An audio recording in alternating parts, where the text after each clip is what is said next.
because then all my content is gone, and I have no idea what I would be talking about for 2 hours.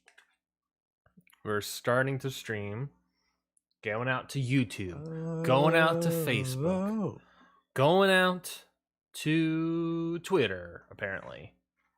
Waiting on Twitch. Twitch always lagging behind, Twitch. Always. Chris Dickinson just did a... Oh, was that the spot? Instantly felt like it because you said Chris Dickinson did A, and you're like, I was gonna say an ugly ass frog splash, but he lands awkwardly on his left knee and immediately braces it. It's like he's rubbing his hamstring. Oh yeah, he's rubbing his hamstring. hammy. His hammy. Oh man, Bateman's also in pain, and for some reason he's touching his leg. I think that was the spot. Chris Dickinson's just still on the ground, tries to get up, can't. Oh, he definitely tore a hamstring. At the very least. The best. It's not the best. Jeez. Jeezums peasums, folks. Wrestling is real. Wait, hold on. That phrase won't exist anymore. Wrestling. Is that what it is? Wrestling is real. I like how the Ring of Honor is technically not even over. People are already jumping ship.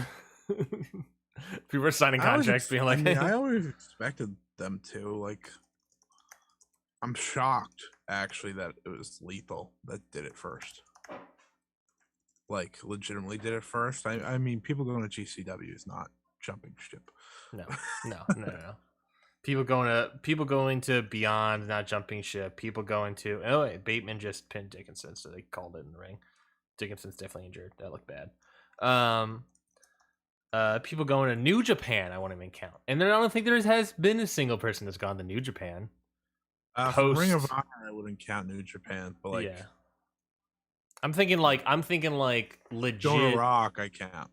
Yeah, well, I'm excited about that. He looked good. Are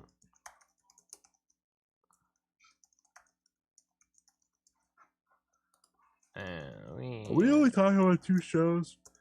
I'm sure Full Gear will take up a near an hour, if not more. Yes. We got Full Gear, we got Battle in the Valley, and we're gonna do some Impact previewing if we have time.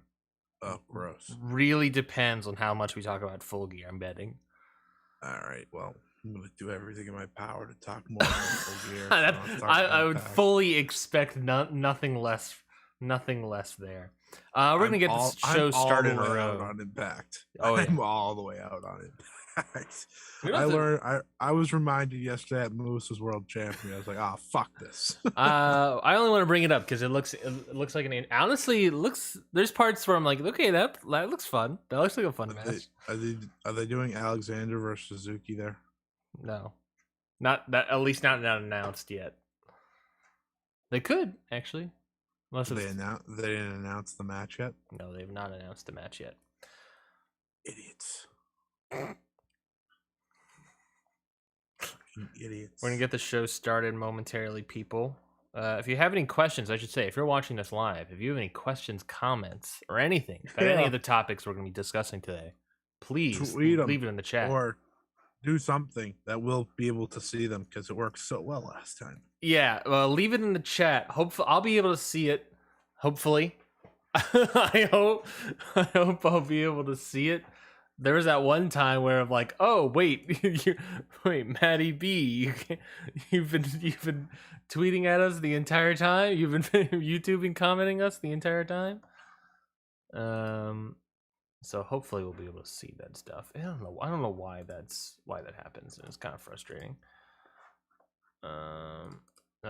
Okay, we're gonna start momentarily. I'm just doing all the social postings and whatnot, folks. Let's just get the show on the road, and I'm gonna continue doing the posting while you're talking, like a professional group of people here.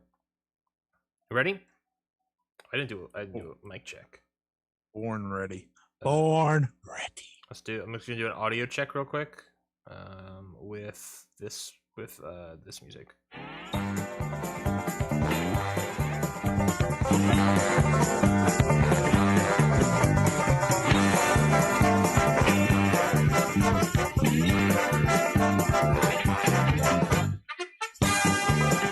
There we go. Audio check indeed. Here we go. 3, 2, 1.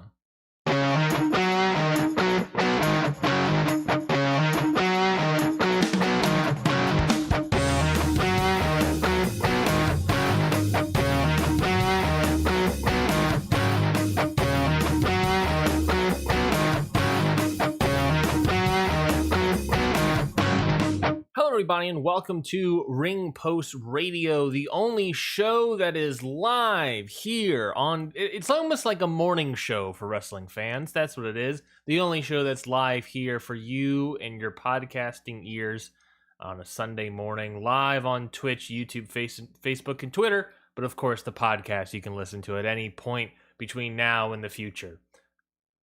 That doesn't really rhyme now that I think about it. Twitter future felt like it rhymed. Forever. It felt like it rhymed for a second, and then as I realized it, I was like, oh, no, that doesn't rhyme whatsoever. I don't know what I'm thinking. Scotty, welcome to the show. Hello. Scotty Edwards is here. Of course, I'm Ryan Neitzey. Scotty, how are you doing? I am doing just dandy. You know, when wrestling's good, it's the best. When wrestling is very good, it is... You know, it makes you remember why you're a fan. And based off of yesterday, wrestling is very good. So you can only imagine the mood I have, the attitude I have today. It's going to be a good one. It's going to be a good morning show here on this fine Sunday post Full Gear morning. And of course, you're talking about Full Gear. Obviously, we're going to kick off talking about Full Gear. How can you not? What a show that was, right? I mean, that was just bonkers wrestling all the way. Well, maybe not all the way through, but most of the way through. Then, you know, I know you like to kick off with the main event. Yes. I think reverse order, because of how strong the start was, would be best today. You want to start with the start?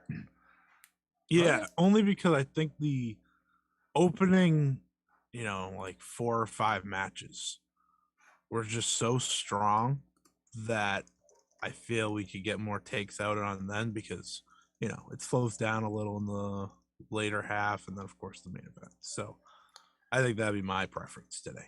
Copy that indeed, Scotty. Well, of course, we'll be talking about Full Gear. We're also going to be talking about New Japan Pro Wrestling's Battle in the Valley, as much as we were able to watch between 10 p.m., 11 p.m., and this morning.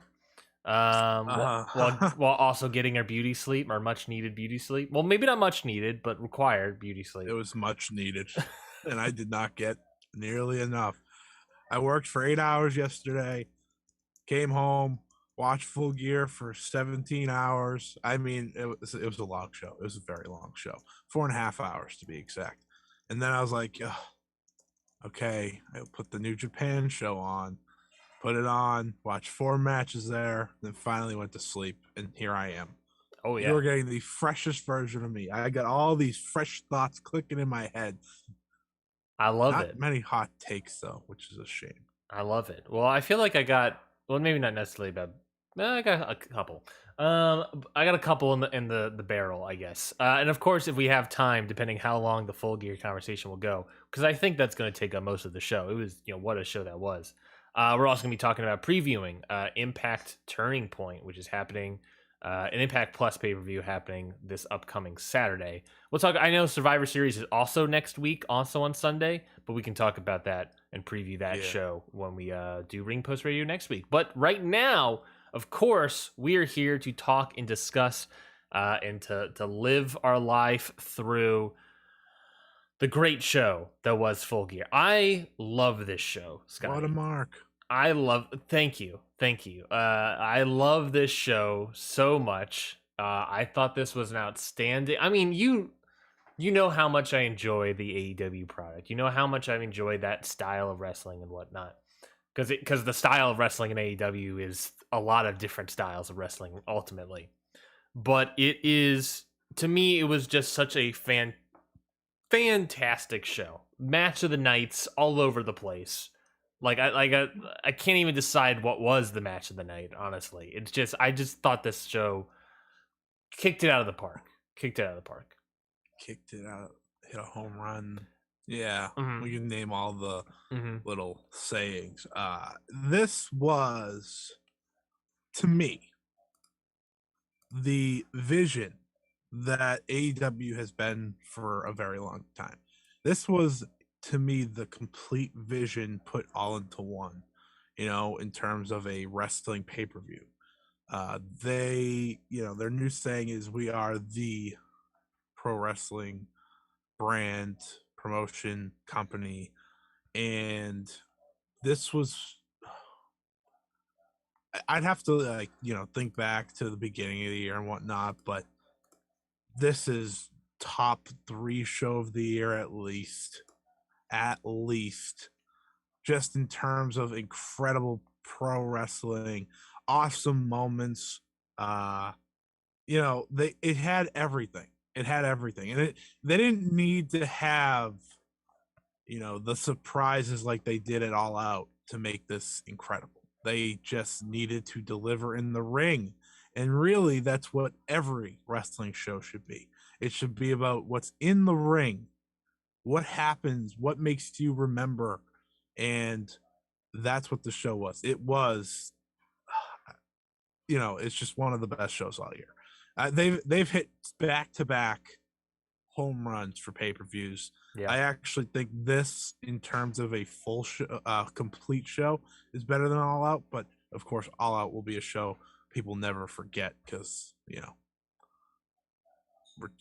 debuts and returns and whatnot. But this was so good. There was 10 matches, and it was only like 2 matches I was checked out for, and that's because I wasn't checked out. I watched the complete thing, but they just weren't connecting with me. But honestly, that's an accomplishment. Seeing that when we talked about it last week, there was a few more matches. I was like, I was won over a few times. It was such a great feel. Yeah. All night long. Yeah. It was fun to watch. And like we said, that's ultimately what wrestling should be, is fun and enjoyable to watch. Because when you brought up Impact, so well, we'll get to Impact again. Well, let's start off going through this card, because again, what a card this is. And you know me, I like doing the main event first because that's the big news item, of course. But you wanted to start our show off talking about the opener, MJF versus Darby Allen, where MJF wins via sort of referee distraction, low blow, headlock takeover. Yeah, that's it. I don't know if you want. I wanted to start with this match specifically, but we will talk about the buy-in match after this because it would be wrong to not talk about what the ladies did. Of course, I think they opened the show very well, and I think having the buy-in really works to their advantage. Like, I know a lot of people hate when certain matches are on the buy-in, but I always think it gets the crowd going. 9 times out of 10. But back to MJF versus Darby Allen. You said this in the chat. I tweeted this out. Same wavelength here. This was the modernized version of, despised heel versus underdog, lovable babyface. And I loved this match. I didn't expect to like this match just because MJF could be hit or miss once in a while. Darby Allen too sometimes. It depends what he's willing to do, but they brought it from bell to bell, and I just love the way they worked this. I love the finish. I love the finish. Actually, I know Yeah. some people might not like it, but I thought it was brilliant. MJF is a guy that I've been very hard on this show, on Twitter. I've been like, I don't know. I don't know because like some of his promos are literally just like trying to get the reaction of like, ooh, he said that someone died or like something like that. And I'm like, I don't know if that's a heel promo or if that's just, trying to get a like weird pop in a sense. But I thought his promo the other day on what was it, Dynamite? Did he have a promo on Dynamite? Or was it 2 weeks ago? Might be 2 weeks ago. Either way, thought it was a good lead in, and what they did in this match was just fantastic. The story of MJF beating all three pillars should go a long way. He had to cheat to do it, but at the end of the day, who cares?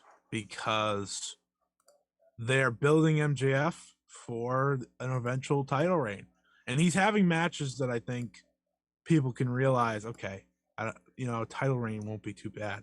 He's very underrated in the ring, and that finish where he pulls out the diamond ring, smashes Darby in the face, and then wins via headlock, magic. I'm looking up right now to see if has he officially beaten all three quote unquote pillars. He beat Jungle Boy at He beat Jungle Boy Double or Nothing. Yep. He beat Sammy Guevara on Dynamite. Oh, you're right. He has officially beaten all three pillars. Yeah. Wow. Good on him. And I can't wait to hear that promo where he explains that he's done it and he's going to rub it in everybody's faces. Yeah, I guess the only thing would be to completely fulfill the trifecta would be defeating Sammy on a pay-per-view, I guess.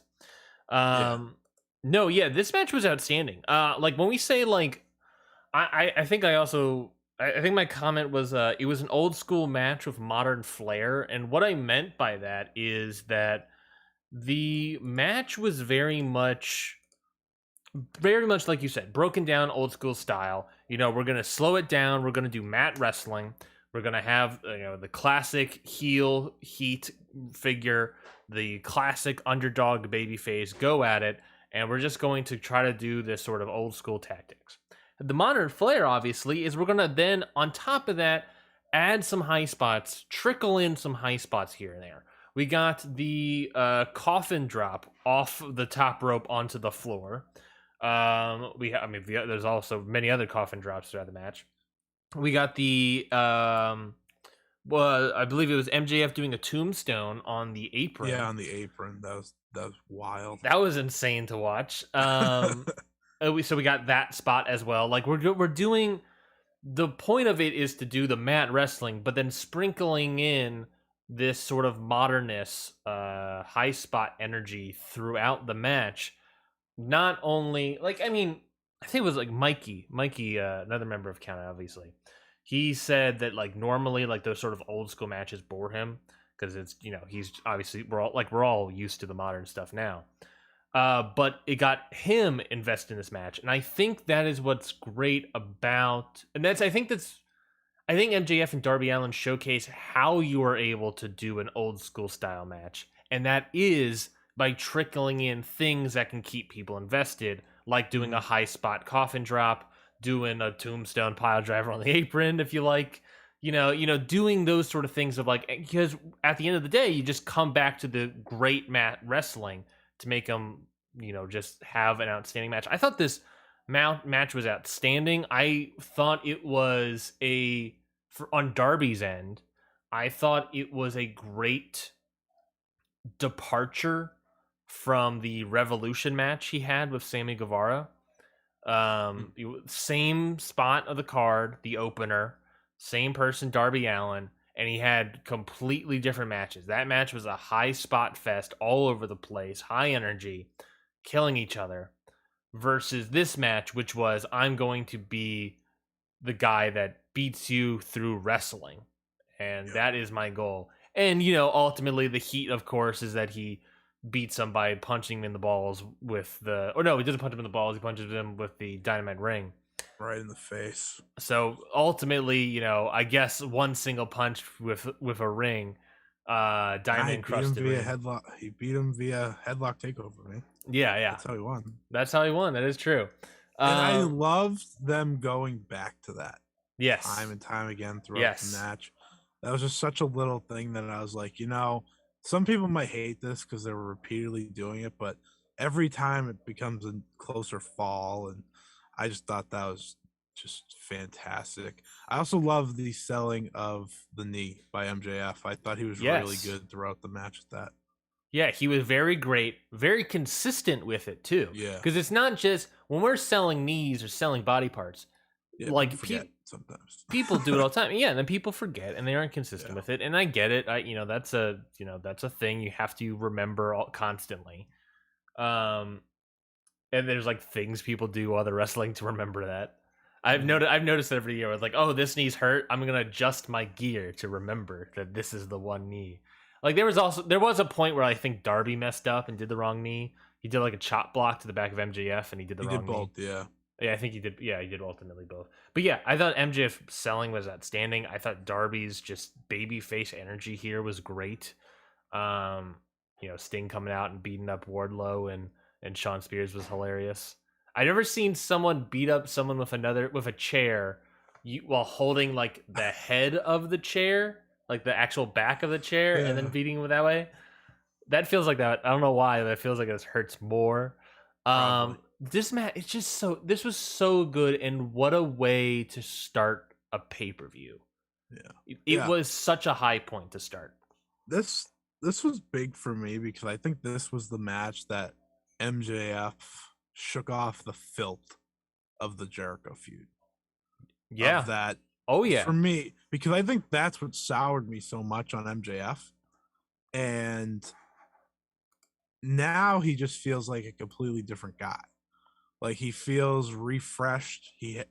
Him and Darby just, they, like we've been saying, they went in there, put on a show that had plenty more matches that were more highly anticipated than it.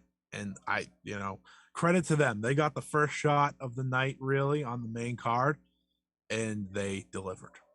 Oh yeah, I completely agree with that. I think we even mentioned that in the preview last week, where I think we said that MJF needs to kind of come out and prove that he can do it. Because you're right, that Chris Jericho feud, that was a lot of stink. That was a lot of stink, and kind of what you're talking about with the promo-ness, that is also a little bit of the Jericho stink that has bled into MJF a little bit. Like he just needs to do that. He just needs to go out and have Matt old school wrestling. Because what's also great about him is that he can do so much more than that. You know that he can, but he's like, oh, it's the same thing with like FTR. It's like, they can do way more than what they're doing, but they're trying to make what they're doing the best, the best you can see.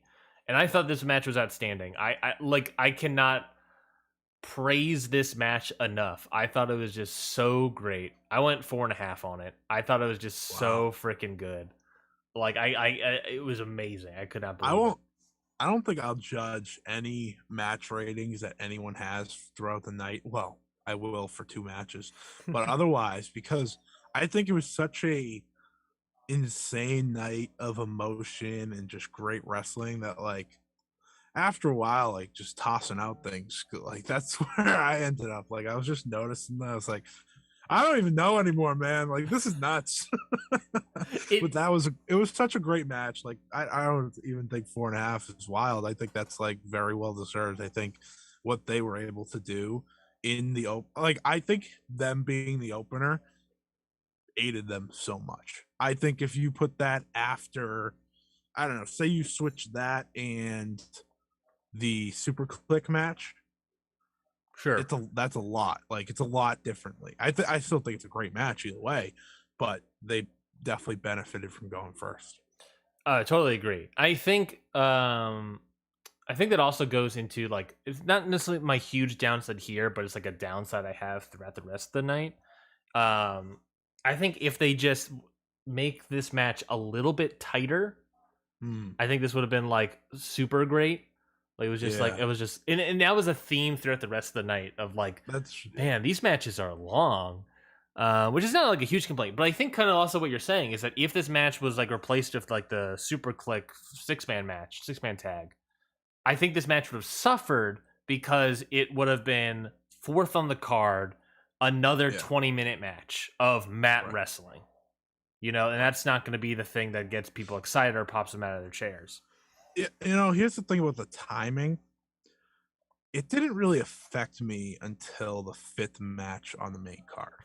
Like, I was in it for the first 4, and then I was like, okay. Well, I think there's a bigger reason why you weren't into the 5th match on the card. But, you know, there's wrestlers in that match that, you know, I like a lot, so I had high hopes. But seriously, like, this was just great. It was so great. I never expected to come on here and be giving MJF versus Darby Allen this much praise, but I'm happy I am. You know, they have one match ever before this in PWG, and I believe they did a headlock spot for the win there too. I was told by someone, so that's pretty cool. Yeah, that's really cool. Well, let's move on. Let's just kind of go back here to kind of reference the buy-in here. Give it a little love. Yeah, give that buy-in match a little bit of love. Of course, that match was Kakarashida and Thunder Rosa defeating a team of Nylo Rose and Jamie Hayter. Like you said, and I think it's also something that like Tony Khan is specifically doing, which is he is trying to put on good matches in the buy-in. I mean, you always want to put on good matches. I'm not taking away other shows that have buy-ins or pre-shows or whatever. But you're trying to put on a really good match that is going to sell tickets. I mean, he mentioned that after I believe it was the Riho Serena Deeb match from Double or Nothing, where, you know, he's like, and that match was like great, and everyone was like, why is this not on the main card? Which, you know, maybe it should have. But his comment back was, you know, I'm trying to get people to sell. I'm trying to sell the pay-per-view. That's the whole point of the buy-in, is sell the pay-per-view, have more pay-per-view buys. So it's called the buy-in. It's called the buy-in after all. I think this match succeeded. I hope. I thought this match was good. I thought, you know, Thunder Rosa is just over, man. Dude, I was sitting there. I was sitting there, and I say, you know, Thunder Rosa, since that Britt Baker match, has been on Dark Elevation pretty much exclusively, and somehow she still gets one of the loudest pops. Yeah. Like, I'm not going to give Tony Khan credit on this one. Sorry, I just can't. Like, she could have easily been on TV for a lot of this time. I'm going to give credit to her. Like, credit to her that she stayed interesting. She's made, like, you know, her 27 squash matches still worth something. I think there's something about, you know, just her presence, her music, and she's also very good in the ring. Yeah. You know, it's all a good connection. And yeah, I think anyone that wears face paint instantly gets a little bump up. Because you can totally feel the energy of Thunder Rosa, like when you're watching her wrestle, and like, you know, same thing. Like I'm you know, I'll give Tony Khan like a little bit of credit, but the same breath, she got over before AEW. I remember distinctly, even like NWA days, where her versus Allison Kay, of all people, putting on like a banger of a match that was just so great. I was like, this is amazing. And that's like what I would argue put Thunder Rosa more on the map. Yeah, was that match, and then the follow-up of everything. I thought she was outstanding there, and I thought this match was great. I thought Nyla Rose and Kakarashida looked great. I thought Jamie Hayter stepped up. You know, Jamie Hayter loves to take absolute death on these cross bodies. Like, she just absolutely destroys herself, and I'm like, why? It's such a normal move. Like, it's one thing I feel like doing it in the ring, but doing on the outside, she's literally like jumping up to take it, and then just gets nailed on the back of the head. It looks amazing. Oh, it looks crazy good. But like, why would you do that to yourself? It looks so good. That match makes. I mean, obviously, this match, both this tag match, is going to lead into more TBS matches. So we're going to see Thunder versus Thunder versus Hater. Ooh, Thunder versus Hater. We're totally going to see that crossbody spot again. Crossbody spot. And maybe she'll turn into like a tornado or something. Oh my god. And then we'll also, of course, get Kakarashida versus Nylo Rose. For like the 7th time. But of yeah. Course. I won't act. I guess I won't act like it. By the way, she's losing that because she won here. Yeah, the fact that she won here, Serena Deeb was there. Does feel I'm like happy they're going to run that back, though, for a 3rd time. What, the Deeb Shida? Yeah. Yeah, I think that can easily be a good main event. Maybe not main event. Maybe they could. It depends. It depends if they add a stip to it. Either that, or they put it on like Winter's Coming, which I'm thinking comes back, or whatever special they do next. Yeah, well, Game of Thrones is the prequel's out, so you would imagine that they would do a Winter's Coming again. Yeah, I mean they have the special event on the 1st week of January too. I believe I read. Is that the Battle of the Belts? Yeah, which I have no idea what that's going to actually be, but they'll have that. And then I think they're going to try to pack that first show on TBS as well. So, which could be New Year's Smash again. So, I guess we'll see. Yes, Tony Khan did confirm that there's going to be a Battle of the Belts, which is essentially Clash of the Champions. Which makes no sense in WWE form. So, and I believe it's gonna be like the first special of 2022. Yeah, I think it's only supposed to be an hour. It's longer. Yeah, I want to see because I felt like he said.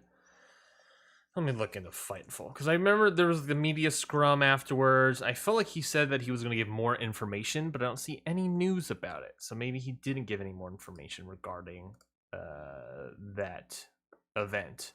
But I'll look into Fightful, see if they got anything for us.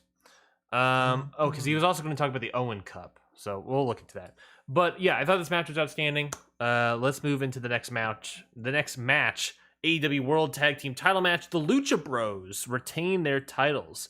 Penta and Phoenix, of course, with the great manager that is Alex Abrahantes. It's a great gimmick you got with that. Thank you. Versus, of course, they defeated FTR, Cash Wheeler, and Dax Harwood, of course, and this will easily lead straight into their 3rd match in AAA next weekend. For the AAA tag team titles. I got a thought. I thought this match was really good, and I didn't think there was going to be a way it wouldn't be really good. But I did not enjoy the finish. I thought the finish was weird, very messy. Rick Knox often is in these matches where they have weird finishes, shocker. But I thought it kind of deflated what was a really great match between these two teams. You know, that spot where Phoenix launched himself off of the package pile driver into the was it a frog splash that he hit? Yes. Yeah, that was insane. And I was like, that should have been the end. That should have just been it. You easily could have had what's his name not kick out of a package pile driver and no one would have batted an eye. Or, I mean, the frog splash, that wasn't the legal man. But I don't know. I just, up until that final minute, I thought this was a lot of fun. I mean, the Lucha Brothers, for my money, are the best tag team in wrestling. So, and FTR, I think, went all out, and I thought their styles clashed really well. Overall, very good match. Yeah, no, I thought this match was very good. Weird entrance by Lucha Bros. I don't know. I loved it. I don't know what they're doing, but they're getting the Triple H treatment nowadays at these special pay-per-views. They're just getting the big, massive entrances. I like that they played the live music. Yes. The live version when they have these title matches now. I was like, that's cool. That's a cool little twist. I already bringing it up here in the second match. You can see my thing about it. I felt this match was just a little too slow. I felt they were when I watch Lucha Brothers, I want to see them hit that 6th gear, and I don't necessarily feel like we got there. They did some cool spots, but it wasn't like they sped up and they were like, oh yeah, we're gonna do move after move after move and do some insane stuff. I never felt that way. I thought, and I think it was because of that FTR style of slowing it down, brother. So we gotta get that heel heat, brother. So I thought this match was really good. The mask spot, the frog mask spot, doesn't work. The No. problem with that spot too, especially going into the finish, is that it didn't work the first time. It didn't work on the audience the first time because the audience is like, "Oh, look at that build, look at that hair, that's FTR." And then they do the spot again here, and it's like, "Oh yeah, that's Cash Dax is the legal man, and Cash comes out wearing a mask that's obvious based on his hair and his tattoos." Yeah. And I was like, "What?" And then he comes out and cheats. I'm like, what are you doing, man? It was a bad decision. I understand, like, they'll probably have another match, honestly, on AEW television too. Like, I know we're saying they saved it for AAA, but like, out of all the AEW fans that watch the product, they probably aren't watching AAA. No offense. Mm-hmm. So like, it was ugly. It was just an ugly finish to a very good match. I won't take away from the match. I agree with you that it was a lot slower than a Lucha Bros match. I think we were very spoiled, to be fair, by the Lucha Bros and Young Bucks last time out. So, anything will be slower than that. Oh yeah, I mean, I'm just bringing up what I had like negatives with, but they're at the end of the day, they're not huge negatives. Except that mask, except that mask spot. The mask spot. Oh, that was an absolute negative. That was dumb. so bad. I don't like that spot. That was like the one spot out of the first 4 matches I was like, all right, this sucks. Yeah. You're like, it's like, man, why? It didn't work. Why are you doing a spot that didn't really work before? I don't know. But I thought this match was good. I thought this match was really good. I thought I don't think there was a single match on this card for me personally that was like awful. There's definitely awful. No, awful. There was one that I was like, what are we doing here? Can't wait to talk about it. Yeah, no, I can't wait to get to it. Well, let's move the card along here. I'm looking the Trap of the Valkyries. What's that? Oh, sorry. I was like, is that the Trap of the Valkyries? The Trap of the Valkyries. Jesus Christ. I'm looking up on Fightful to see if they have any news with the media scrum. He didn't seem to talk about, Tony Khan didn't seem to talk about the Battle of the Belts. He did say that the format of the Owen Cup might not be what people expect, but he's excited to tell us more on TV. So I guess we'll see. This week? He didn't say. Damn it, Tony. Or at least Sean Ross didn't tweet out that.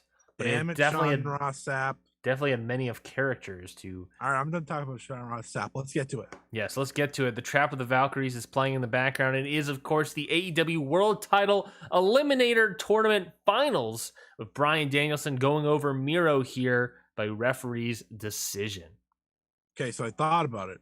And I was like, if this was Jon Moxley versus Bryan Danielson, it would have been very physical. Yeah. And then I thought about it, and I was like, but it was Miro and Bryan Danielson, and it was very physical. So at the end of the day, we all win. Bryan Danielson, let me tell you, this man is just on the run of his life right now. He can't miss. Like, if anyone like struggles through NXT 2.0 to see like the one good part of like Carmelo Hayes' thing is like, when Melo shoot, he don't miss. Well, when Danielson shoots, he definitely doesn't miss. Like, every outing is more impressive. It might not be better every time, but just what he's able to do in the ring with such different opponents, of whether it be size, style, just, it's incredible. And I thought he brought the absolute best out of Miro here. This, honestly, just off the top of my head, probably the best match I've ever seen Miro have when it comes to just full out professional wrestling. Because he has the crazy match with Guevara, he has the wild match with Fuego, which I know a lot of people loved. But this, to me, was the best Miro match I've ever seen. I mean, just and they keep working in the neck thing. Like they are working that in. Like it's such a small thing to keep using, but it's so good.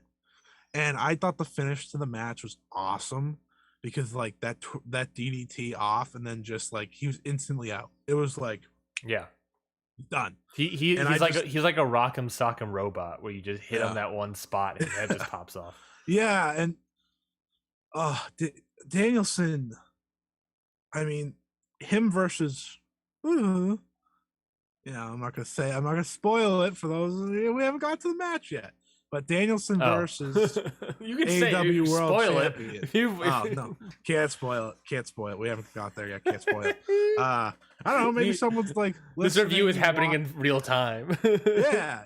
You never know. I'm trying to be nice. But that's gonna be amazing. I loved this match. The part where they just started kicking each other in the middle of the ring. Oh my god! Like what man's just like, yeah, kick me right here. And I'm just gonna wear it. I'm just gonna wear it. Just kick me right here. I love this match. I just love this match. I thought this was really good. I don't think it was like the best Danielson match, and I think you sort of alluded to that. I mean, we got the Suzuki match in there and the Kingston match in there, but the Kingston match and Suzuki match both are higher for me. Yeah. But I thought this was really good. I thought this was a really good match. I thought Miro did a great job. I like that Miro is sort of building injuries, like a laundry list of injuries slowly. Yeah. Like he's got the neck, now he's got the leg, and it's just like, and the commentary was like, yeah, his leg's wrapped up. People try to ask him and he wouldn't tell anybody what was the deal with it. I just like the idea that like he starts having these more and more beatable ways, like his neck and then his leg and all this other stuff. He's just the best thing about Miro is that he knows what he's doing at this point. And he's also not going to see his wife. He's not going to see his wife. He's not allowed. That's how we never get Lana in this promotion. Is he just can't win again. God bless. He could never win again. That's Miro. If you want Lana, you got to hope he loses. No, wait, you got to hope he wins. I thought this match was really good. I really liked the hard hitting. It was very, very hard hitting. I do think that, if Moxley was there, I think this match would have been even better. I think that goes without saying, probably. Yeah. But for a replacement sort of last second match, I thought this was very good. I think Danielson has practically shaved off any WWE stink. He wrestled Kenny Omega for 30 minutes in his first match out of WWE. That's probably when he shaved it. He was not allowed to bring any stink with him. Yeah. Like he was just like, yeah, I'm gonna do it right off the bat. Let's just rip off the bandage. This final, like, it's not even a second half run of the year. It's like final 4-month run that he's having. Mm-hmm. It's gonna be on pace of one of the best like mini periods we'll ever see, because he's just doing it with everybody. Like, yeah, I liked his match with Rocky Romero a lot. It wasn't, amazing or anything, but it was really good technical work. Mm-hmm. I mean, I liked his match with Anthony Bowens. And no, this isn't a shot at Anthony Bowens. Like, it's not. But I've never seen Anthony Bowens really wrestle singles too much.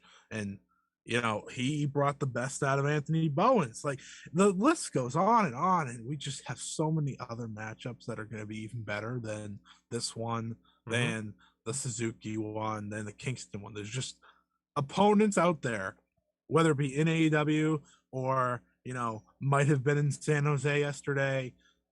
There are just so many. The list it just keeps getting longer of people I want to see Bryan Danielson work with. Yeah, I believe in the media scrum, Bryan Danielson said that he was mad at Tony Khan, who was standing right next to him, because he booked Ishii in a tag match and not against him. You know they're gonna get that before Ishii goes back. What if we do Okada instead? What about No. I think they'll save Okada for a big show. Yeah, I think that's the thing. I think at a point Danielson's like, all right, we'll save that. Like Ishii's in the Suzuki range of like, all right, we can just put this on something, just have this incredible match. Okada's a different, like you need he's a different breed. He's a different you breed. need the build. You don't need the build, but like you need the build. Like you need something around it. But don't get me wrong, like that would be like, oh my god. That if you want to see the best version of Okada again, Danielson's the man. I'm just saying. And I think we're seeing a great version of Okada right now, but Next up was a 6-man tag team Falls Count Anywhere match where the team of Christian Cage, Jungle Boy, and Luchasaurus wearing the improper attire, might I add. Excuse me, jeans are exclusive to street fights. Everyone knows this. Not Falls Count Anywhere matches. Big difference. Big difference. Very upset about it. But they were able to defeat the team of the Super Click, of course, Adam Cole, Matt, and Nick Jackson.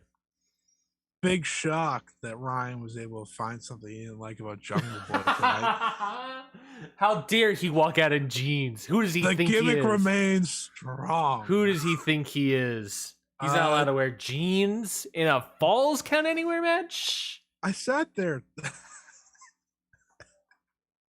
I sat there thinking when this match was, just beginning, I was like, we just went through those 3 matches. Yeah. And now we're going to have this. Yeah. Like, this is the type of match where you're like, okay, I need the energy for this because they're going to do some crazy shit from start to finish. And I don't know where we're going to end up. And guess what they did from start to finish? Crazy shit. It was as absurd as you needed it to be, if that makes sense. Like, yes, it needed to be different from everything. I didn't need a in-ring classic. I liked the Falls Count Anywhere brawl for all. That's a different match actually.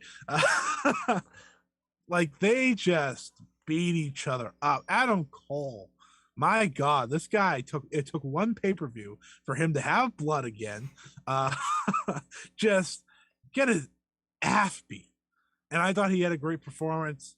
I thought Christian Cage looked really good in this because he is like the one wrestler out of these 6 that I was like, he's a lot more traditional.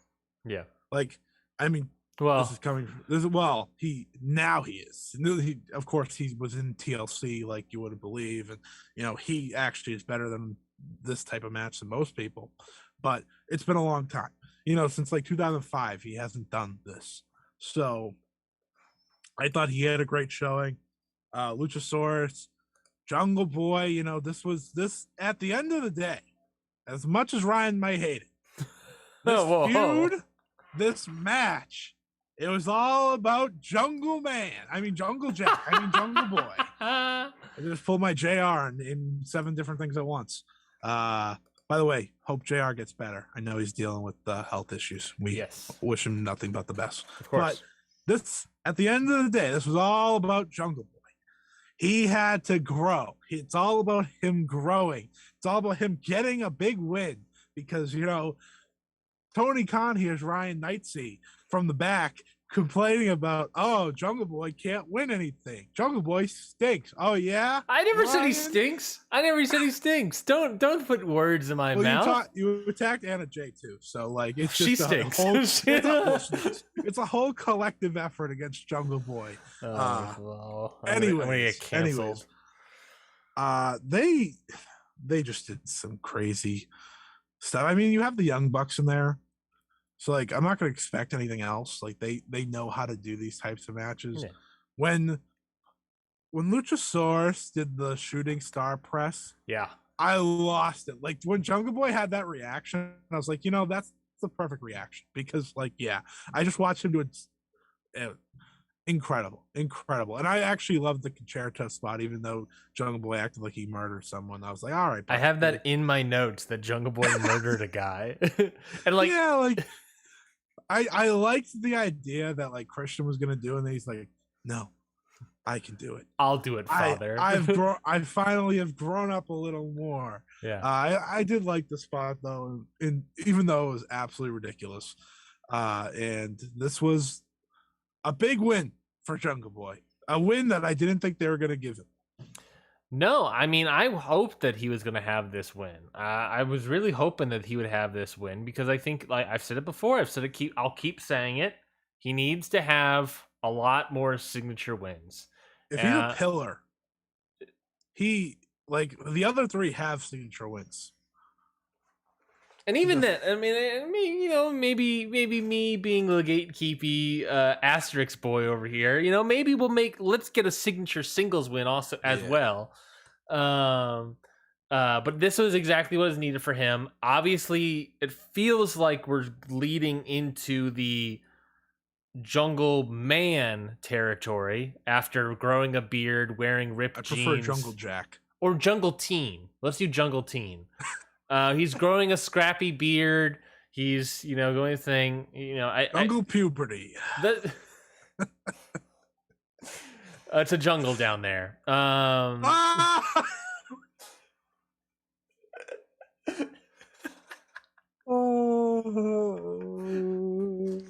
like the idea of it doing Jungle Jack, and then eventually he will be Jack Perry. Ooh, I like that too. You know, like let's just do Jungle Boy, Jungle Jack, Jack Perry, and Jungle Jack has a good ring to it. Jungle Jack's good. I like Jungle Jack. I mean, JR does too. Oh, we know. Jungle Jack. Yeah, I'll start calling him Jungle Jack because he's now a teen. This is teen boy. This is teen man. You know, I thought it was good. I thought he overplayed a little bit the murder a guy bit, but. Nonetheless, it was pretty good. I don't think I was as high on it as other people were.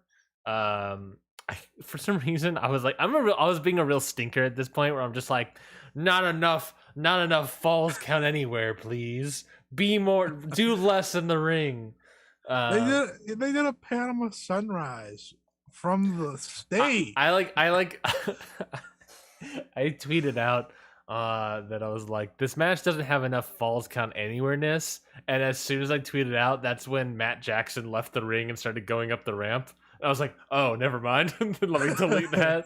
It's literally changing. Nick and Christian Cage went to like, I don't even know how they got back there. They must have been walking around forever. They must have. That's very funny. Not enough fall count anywhere in this. I mean, this was the type of match that you put on like either at the very beginning of the show or, you know, not following those three matches. It was just a lot in a row. Like this is when you needed to, no offense, you know, do an Inner Circle versus American Top Team or and I'm not going to bring up the other one. Well, I'll bring up the other one. Cody Rhodes and Pac with Arn Anderson taking on the team of Andrade El Idolo and Malachi Black in a tag team match. Of course, obviously, this match went for more storyness than anything else, I feel. Obviously, the match built around the idea of let's just do blind tags over and over again. Let's just do blind tags. That's it. And that way, it didn't make sense that they were doing a bunch of blind tags, really, for Andrade and Malachi. That was weird, but they kind of got on the same page, but also weren't. I was like, I thought you guys were always on the same page. Yeah, that was confusing. I am going to ask you this question. Yes. What happened to Cody? What was the move?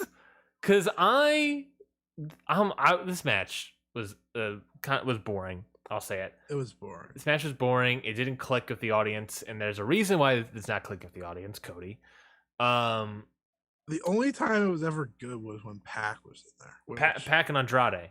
I'm gonna say specifically Pac and Andrade. Black and Pac didn't really do anything together. Like they kept them separate, which was probably a goal. There's probably a reason. I guess did good shit. Yeah, I was on my phone because this match was a little bit boring, and also coming off the high of all four of those earlier matches back to back. This was the match that killed the audience, in my opinion, and me.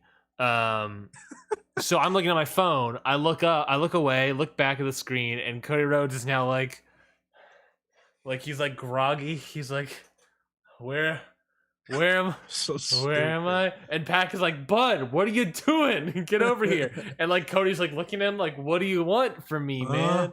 Like what happened in this match? I'm legitimately asking you, what the hell happened? I can't remember. Like, here's the problem about this match. It was so much of like the same, like, oh, you tagged in. Oh, you tagged in. Yeah. Oh, you tagged in. Like, that's mostly what I remember. And then I think he either like hit the barricade or a post. Was it the suicide dive that knocked them loopy? That like yeah, see, I don't think it would be. It was a suicide dive. It wasn't a whatever the Pac move was that he was going to do to Black, and then Black pushed Cody into it. That I think. Yeah, when Was he that hit the splash on him, I think. No, it wasn't that, because Cody came right back into the ring after that. I like this idea that Cody saved the pin. Cody every once in a while is the most fragile human being ever. Like, remember the Man of the Revolution, whatever it was, that ladder match that happened at Revolution? Just like, and you just see him in the tunnel, just like, I can't do it anymore. It's like, what are you doing? What is this? This is my okay. Here we go. This is my frustration about Cody Rhodes, is that I don't know what he's trying to do anymore. Remember 2 years ago, people were saying that this is the ace of the company, and now here we are. We got like weird ass selling where he's just moping about, being like, I'm in pain, but I don't want to leave the match. And fucking get your bootstraps up, get back in there. Are you your father's son or what? Like, what are we doing? Yeah. And nowadays, look, I get it. He has said it countless times before. He wants to be John Cena. Not just John Cena, but like what he's kind of describing about John Cena there is that he wants to be the gray area wrestler where he wants it like, oh, the audience will either boo me or cheer me. But at this point, man, of like 4 or 5 weeks in a row, no one's cheering you. I'm not going to count the freaking run-in where you did with the Lucha Bros who are super over. I'm not going to count that when you are also incredibly slow to get to the ring. Like, I'm not going to count that part. Week after week after week, you've been booed constantly and consistently. If you are not turning, or if you are not doing this bit where you're going to play into the boos and just sort of ignore them, like Daniel Bryan, like fucking Bryan Danielson ignores the yes chants, we gotta do something. We gotta do something, Cody, and you are not doing anything now. That's the problem. That's my problem with Cody, is that it doesn't feel like he is doing anything. All he's doing is not addressing it. Do something. We gotta do something. And you look like an idiot and a fool in this pack match with him. What are we doing, man? What are we doing? If this leads, I assume this will lead to a Pac Cody Rhodes match. But I mean, maybe.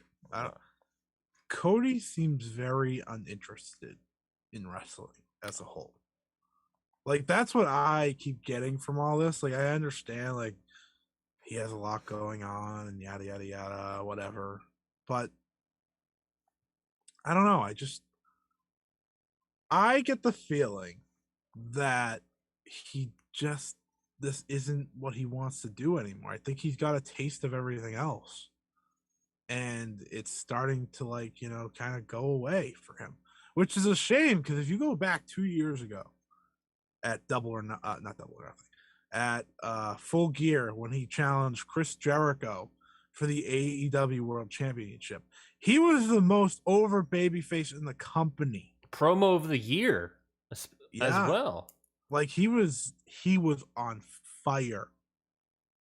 And now look at him. Now he's groggy on the outside, uninterested, getting booed out of the building, and people are cheering when Malachi Black gets a black mask on him in the middle of the ring. it's just, and he's still winning. Like, let's not discount that part. They won the match. He beat Malachi, right? Yep. And then they won this match. Mm-hmm. I mean, it was because Pac, hit the black arrow on Andrade and whatever, but Cody won again. Like, it's not like they're gonna stop having him win, but he seems very uninterested. And I understand he doesn't want to be the heel. I understand he wants to be the gray area, aka he just doesn't want to turn heel. But my God, man, like, read the you're room. not John Cena. Listen, you're not John Cena. You don't have this power that, you know what, at the end of the day, you're still going to get cheered by people. You can't say you're John Cena either, man. No, he's not. And when they compared him to John Cena, I was like, he's nowhere close to John Cena. Like, come on. He's not even remotely close. John Cena would never give up a chance to win a title. I'm just kidding. I'm just kidding. With the TNT title, Cody was over. Like, he was doing great things with that. Yeah. And that was last year. Yeah. Like, think about, like, how much has changed. And they want to say, oh, it's because Cody went Hollywood. Oh, it's because, no, it's not. It's just, people are sick of. He's back from Hollywood and apparently has the change from the Arn Anderson BS. Yeah, like, I promise you, no one's booing him because he's on the big go home fucking whatever the show it's called. I promise you that's why people are like. I worked on that show, by the way. Have you met Cody? No, I quit the show right before this. It was awful. That show was awful. He said, fuck Cody. I'm already booing him. I'm out of here. I knew Cody was coming in. I knew who people were coming in. And I wanted to stick around for that, but the producers of that show were awful. Anyways, no, that's neither here nor there. Yeah, Cody, it's like the improv thing of yes and. Cody feels like he's no budding. He's like, no, I'm not gonna do that, but I'm gonna keep doing my thing. And at best, you could argue that like this is part of the heel heat. Like this is part of the heat is that he's refusing to turn. But that's not a yes and, that's like a yes so ... Other than that, I don't understand what Cody's trying to do. I don't understand who he thinks he is. It feels like he's up his own ass about it. And you know what, and maybe that's the heat. And maybe that's the heat, brother. Maybe that's what it is. If that is what it is, I don't know. I don't know, man. You know what needs to happen? Hear me out here. He needs to get hit in the face and have to wear a mask again. And he's going to be undashing Cody Rhodes. Because let me tell you, at least he was getting booed for a reason back then. That's true. Now he just stinks. Wait, we spent a lot of time on this match. Yeah, I do also just want to say that Andrade Pac were very good. That DDT to the apron was outstanding. Oh my God, what a spot, huh? Andrade's really finding his old self again, which is really nice. Yeah, I love to see it. Back. Jose, the assistant, versus Arn was interesting. Jose is totally a former wrestler, right? Hear me out. Here's the dream match. Oh yeah, he totally was. He is totally a former wrestler. We do Tully and Arn Anderson versus Jose the assistant and Alex Abrahantes. What are you talking? It's Vicky Guerrero, man. You gotta quit. And Vicky. Vicky can be the special guest referee. I only put Arn and Tully together because duh. And Alex Abrahantes, most over person in the Ryan Neitzey book of people, and there's Jose the assistant. And then speaking of Jose, Malachi Black was also in this match. He had a really cool entrance. He had a cool entrance. Really cool. AEW Women's World Title match. Dr. Britt Baker, DMD, defeating Ty Conti in 15 minutes and 16 seconds. I thought this match was good. I think this match was good. Well, why'd you hate it? I think because I think the consensus is that it was a cage match here as a 6.19 booyaka. So that's what, like a 3 something. So I'm a 3 as well. So I'm in the consensus, I guess. But why'd you hate it? I thought they wrestled in such a slow. It was so like Britt Baker wrestles so slow. And someone said to me, like, is there anyone that wrestles slower than Britt Baker? I was like, I don't know. She's beating Great Khali right now. Like, it was, and like they just started hitting these random fucking spots in the match that made no sense to me. I was like, what are we doing? Like, this feels like we're just splattering in big spots for the hell of it. Like, I understand I might be a little more of a stickler for women's wrestling. I'm sorry. And that's whatever. I don't care. That's who you are. That's who you are, man. But and I thought Ty looked good in some ways. But I think it was the ridiculousness of kickouts that really ended up getting me in the end. Like, she hit the Ty KO or whatever the hell it's called, kick out, and then she hit the, what's her DDT called? The Ty DT? The Ty DT or something? Yeah, she hit both of those. The DD Ty. The DD Ty. It was like I was watching Okada wrestle or something and just kick out of everything because Britt Baker kicked out of everything. Like, I don't know why we needed Ty Conchi to hit her entire plethora of moves. She hit a moonsault that she's never done, by the way. Which full I thought that looked Charlotte great. flip, by the way. I thought that looked good. Flip. It looked great. She did awesome. Yeah. But like Britt Baker walked away and like they were just like, yeah. And like Ty Conchi was getting amped. And oh, like, I think it's because she hit the moonsault on Rebel and Jamie Hayter, not Britt. But Britt was but she was in there, and then Britt just walked away. Yeah. But my whole thing was like Ty Conchi got amped, and I was like, she's over there. She's over, like the person you need to hit. She's over there. They did a lot in this. The air raid crash or whatever on the apron. Whew, that was terrifying. Thought Ty Conchi was a goner. Mm-hmm. I love that springboard crossbody as well from Ty Conti. I thought my big thing was I thought Ty looked good. I thought Ty looked very good. Ty had a great showing. I'll give her that. This was a good showcasing for her. Britt Baker did not. It was very clunky. Also, can we just discuss how dumb it is that Britt Baker doesn't wear the glove to the ring? Dude, man, like, Rebel's got to be there. Some man, she's got to have she something doesn't. to do. She really doesn't. When she screamed in the camera yesterday, I wanted to shut the TV off and go to bed. Like, I was like, oh my god, what am I think they were trying to do something with, all these massive spots that it just became way too clunky for me. It wasn't like a match that is awful in a sense, but it wasn't good. Like, it was, I mean, a lot of people probably enjoyed it, and that's fine. We all see wrestling differently. I just thought it was just way too clunky. And I guess, I watch enough other wrestling, women's wise that like I'm not used to the clunkiness anymore. Mm-hmm. And I guess that's a shot at myself more than anything. Hashtag got him. I will give credit. Ty Conchi looked great. Like, she had a great showing. I love the paint. I loved everything. Yeah. I just wish Britt didn't have to kick out of everything but the kitchen sink. Yeah, I like I said, I think the match, what made the match good was Ty Conti going out there and proving herself and showcasing what she can do, and not just as that, but showcasing what AEW's training is like. You know what I mean? Like, yeah. She was in the Performance Center for, I don't know, how it felt like forever, but she was in WWE from 2017 to 2020. Really? Holy shit! That's a lot. She was one of the people cut during the pandemic. During the beginning of the pandemic, she was one of the first people cut. She was in there. She was the last match in WWE is against Shotzi Blackheart. That's how later in the promotion she was. Her first match. What was her first match ever? I don't know who this is. Sarah Bridges, Sarah Logan. Her first match ever was against Sarah Logan. She was in the company for 4. She was in the company for 4 years.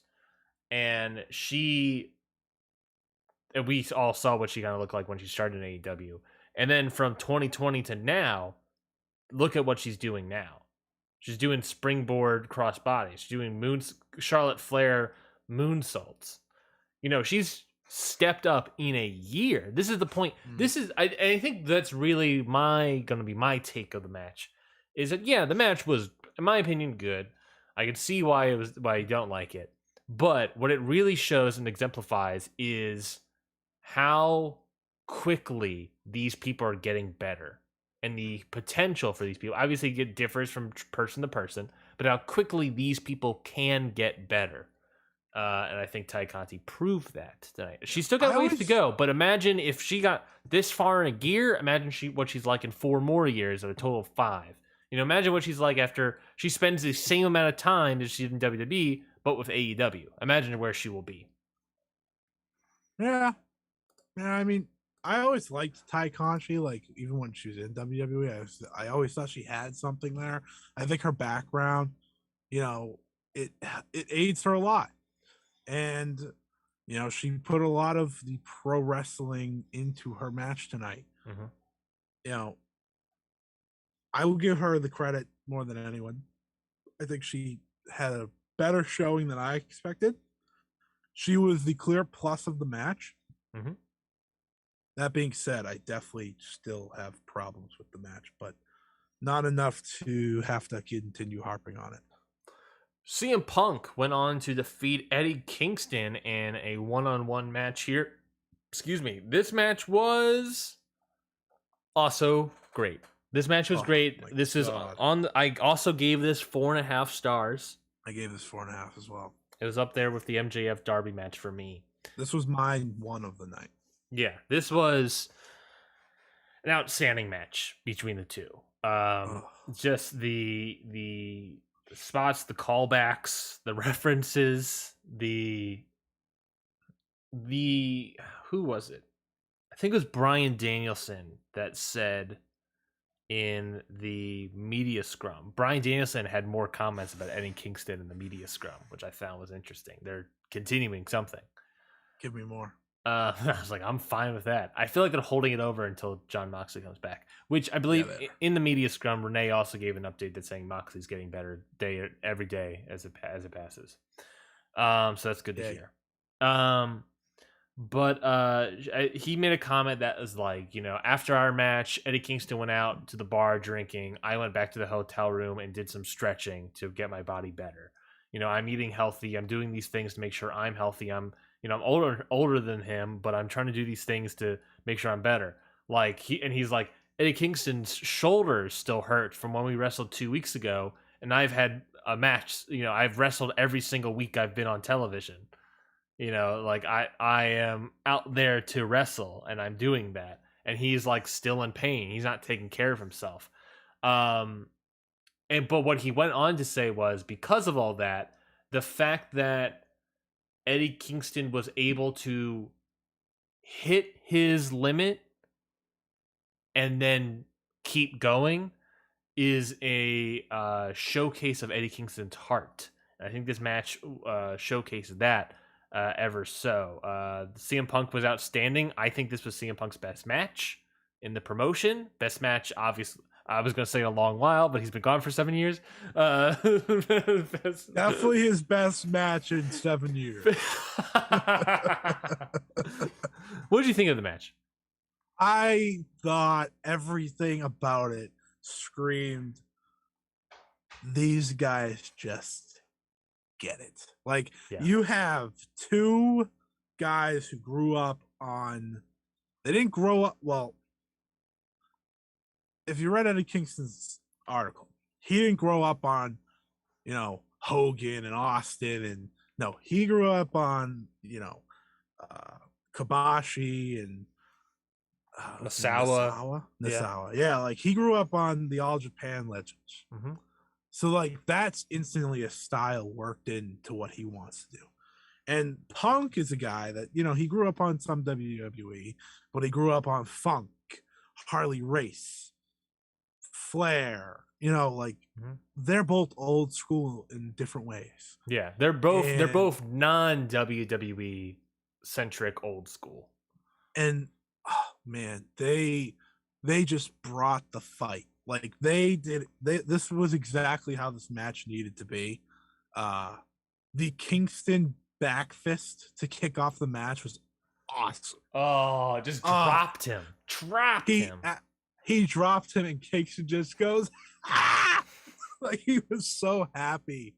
And it was like the moment for him, like the character of like, this is what I've been waiting for. Yeah. And I was sitting there, I was thinking, the day that if Tony Khan ever wants to pull the trigger and make Eddie Kingston world champion even for a week, that is going to be because these fans booed CM Punk in favor of Eddie Kingston. That's how great Eddie Kingston is. I think I have to give credit to Punk too. He gets the situation and he works it that way. Like, he didn't care. He took on the heel role, which, probably going in, that wasn't the main basis. There was no babyface or heel necessarily in the match, but they made it that way. And good. I'm glad you completely brought that up, because the face heel dynamics of this match. Both guys, I brought this up, I tweeted it out. Both guys came out of the face tunnel. Completely goes to show how they view themselves in this. Both guys think they're in the right. And that also plays into to who you want to cheer or boo. Both guys are gonna be over. They both want to come out in the face tunnel. And then during the match, I don't even know if I want to completely say that CM Punk was playing the heel role. But at the very least, at the very end there, he acknowledged the boos. Yeah. He acknowledged that, wait, you guys are booing me now? Like during the match, I feel like he was in a haze sort of.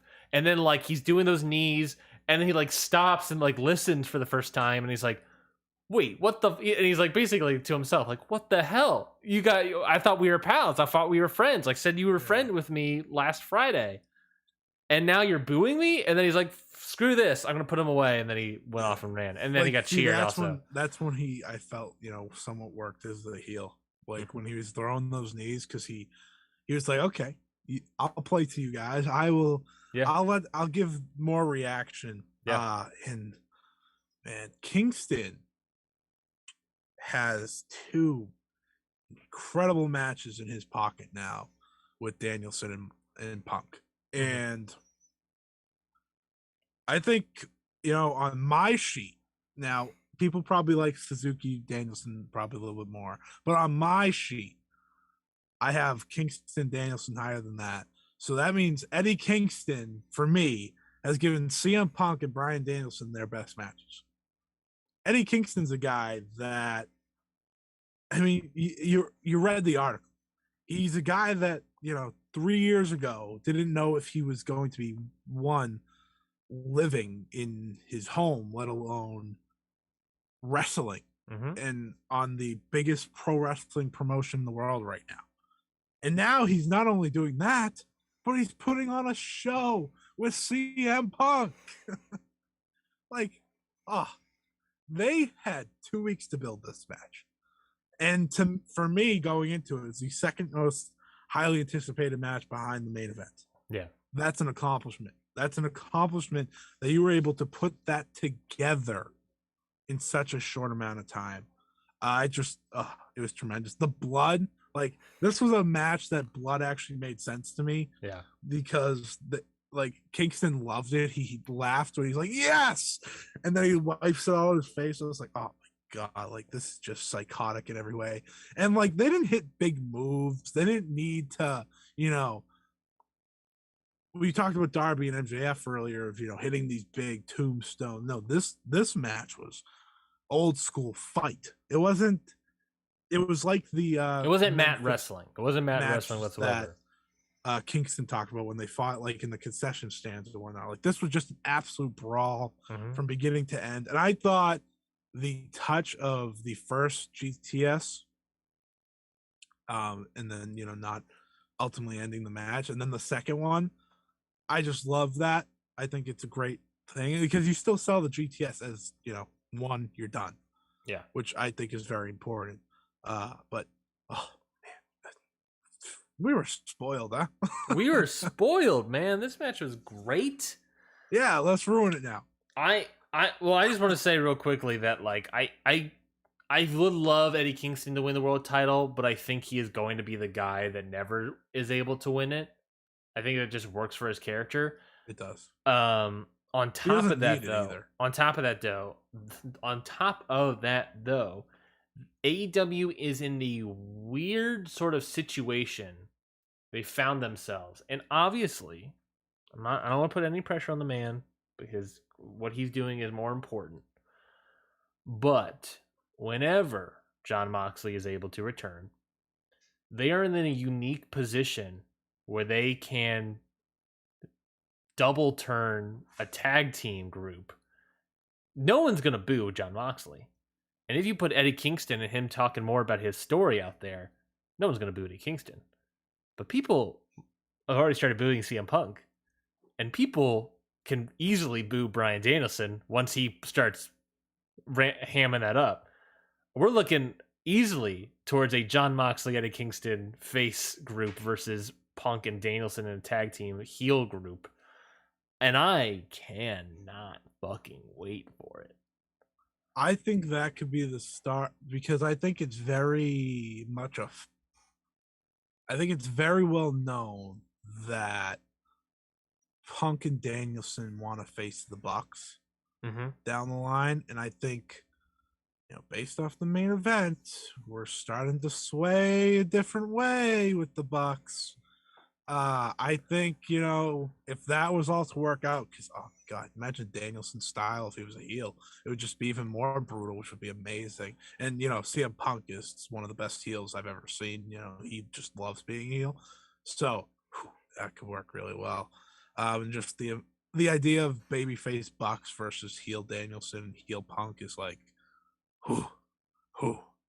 that's a pay-per-view match. I don't need a title. I don't need anything in that. Just give me the match. Oh, yeah. Man. Wrestling, man. It's great. 10-man, speaking of great wrestling, 10-man tag team. Hey, don't lie to me. This wasn't bad, though. I thought this was pretty good. I actually quite enjoyed this. The Inner Circle, of course, defeated American Top Team. Dan Lambert came out in a blue velvet tracksuit. This man is just playing Jim Cornette. That's all he's doing here, folks. I am going to praise Dan Lambert here and say that wrestling? No, of course not. Of course not. I am gonna praise him for taking those bumps because a couple of those bumps looked pretty bad. Yeah. He has taken this sort of like real life commentary heel character and just completely turned it into this cartoon man baby whining like character. He's literally Jim Cornette. Like that's his entire gimmick. Yeah, but I'm saying he's taking the cartoon aspects of the man, and completely worked it. He was not getting very much heat before commenting on real life. He was not getting, and people were obviously getting upset by it, and people were still kind of upset now, obviously, and I get it. But he has now converted it completely into that cartoony character, which is completely working. Completely works for me. Completely works for the audience, obviously. This match was super over for the crowd. I thought this was great. Other note, real quick notes was Andrei Arlovsky. One and done, man. I'm sorry, but I don't know. I don't know if we're gonna give you a call back. Junior Dos Santos, though, this man's got something. I think this man's got something. If he wants to do it, this man's got. I'm not saying, but like I'm looking at this man and I'm being like, he's got like a Goldberg thing about him. I don't know what it is, but there's like picking up, just manhandling Chris Jericho. When he was doing that vertical suplex, part of me thought he was going to do a jackhammer. Legitimately, I was like, this man's going to do a jackhammer. I think he definitely has something. I mean, he was always. I'm not gonna say Andrei Arlovsky is like a bad athlete or anything. He has the most wins in like UFC heavyweight history. Mm-hmm. But Junior Dos Santos was champion. Junior Dos Santos like you said, he's got something. and he's got something. this was his second match. Like he has a little advantage over Arlovsky, but Arlovsky I've never seen as a guy that probably really cares too much about wrestling. But Like, also I think in that Dos Santos likes it. And also in that first match with Junior Dos Santos, he was good. Like he was also good in that match. I mean, you pretty much made him wrestle with mostly Jake Hager in that first one, so like, which they did the same thing. And he wasn't here. bad. Yeah, So, lots of plunger obviously in this match. That Sammy Guevara Swanton. It's my moment to shine. I mean, that I wish high we spot. had like buttons to just play music at all times. I would do it so many times. That swanton off the top was insane, and the camera angle was great for it. I enjoyed that all of the plunger was Minneapolis themed. Yeah, it was funny. I was happy because I think they probably noticed that like people were like, what makes it a Minneapolis street fight? And they're like, oh yeah? We'll raise you this. Here you go. Here's some hockey sticks. Which, by the way, here's a toaster. Here's a bunt cake pan. Shivani started explaining like the creation of bunt cake, and I was like, "Dude, shut up!" No, I love that. I love that because JR was like, "How do you know all this stuff?" By the way, what's that? They had a tough night on commentary. By the way, I thought Shivani and JR had a few tough moments throughout the night. But this was actually very good by them. I really enjoyed that bit though, with Tony Schiavone be like, "He hit him with the bunt cake," and then starts explaining the invention of the bunt cake. And so here's the history of the bunt cake. And JR is like, "How do you know all this stuff, man?" And Tony's like, "I got a lot of experience with bunt cakes." It's just the perfect dad joke. I loved it. Oh man! But what do you think of this match overall? It was weird.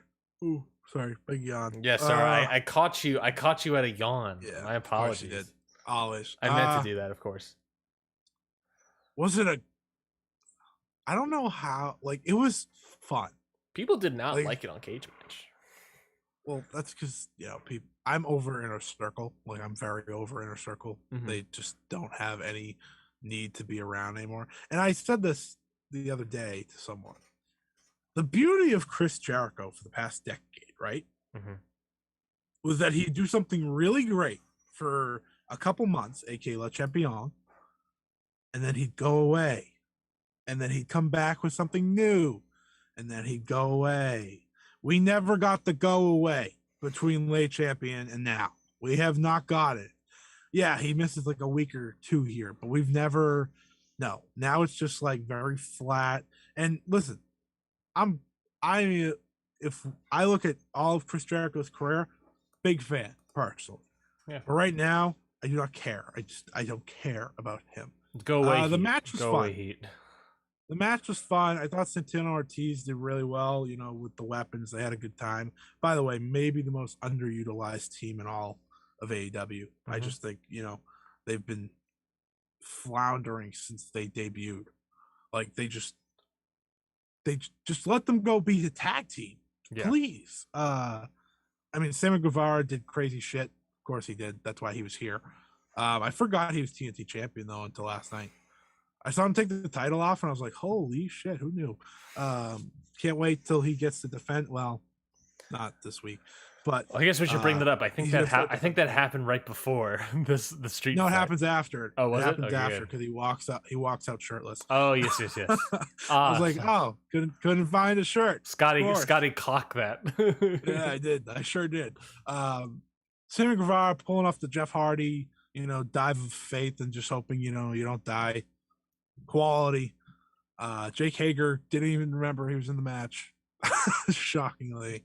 And the end was fun. The end was fun, of course, with Jericho and Lambert. It was fun. It wasn't a great match, but it was fun. It was a fun, entertaining match. It was sloppy at times. It was sloppy at times, but it was exactly what it needed to be, and I thought it achieved I didn't that. give it a high rating or anything. I just had fun. Yeah. I had fun in a match that I did not care about because I was the Punk and Kingston match. I was like, okay. I need to get to the main event in one piece. So this match, I'm just gonna calm myself down and kind of check out. But then Sammy Guevara was like, "Yeah, woohoo, yeah," and then just Sammy Guevara, have a moment to shine. Immediately following this match, Tony Schiavone's on the stage. He announces That's exactly, by the way, what I expected. That was the bad part. Yeah, like the moment he started talking, I was like, multi-champion. Okay, it's not going to be Bray because he's making a movie or whatever, and he only won in one promotion. He said multi-promotion, and I was like, Ring of Honor. I was thinking to myself, this is probably Kenny King because he was in Impact and Ring of Honor, and he was the X Division guy and the tag team and television guy. See, I just thought of like the biggest name left in Ring of Honor. Kenny King.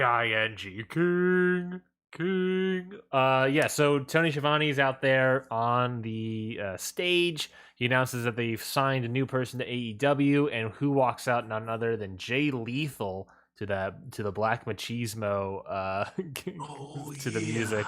And his the Lethal sign was also very like thunder. Blue. Was thunder, baby.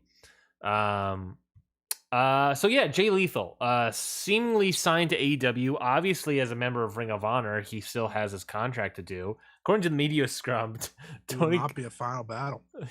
According to the media scrum, Tony Khan was like, he didn't tell me about doing the show, about doing Final Battle. He can if he likes, but he didn't tell me about it. And I was like, what? What are you talking about? I feel like you have to tell that, assuming he's doing it. So Jay Lethal, the first Ring of Honor name really to come out of there and start going somewhere and start getting signed.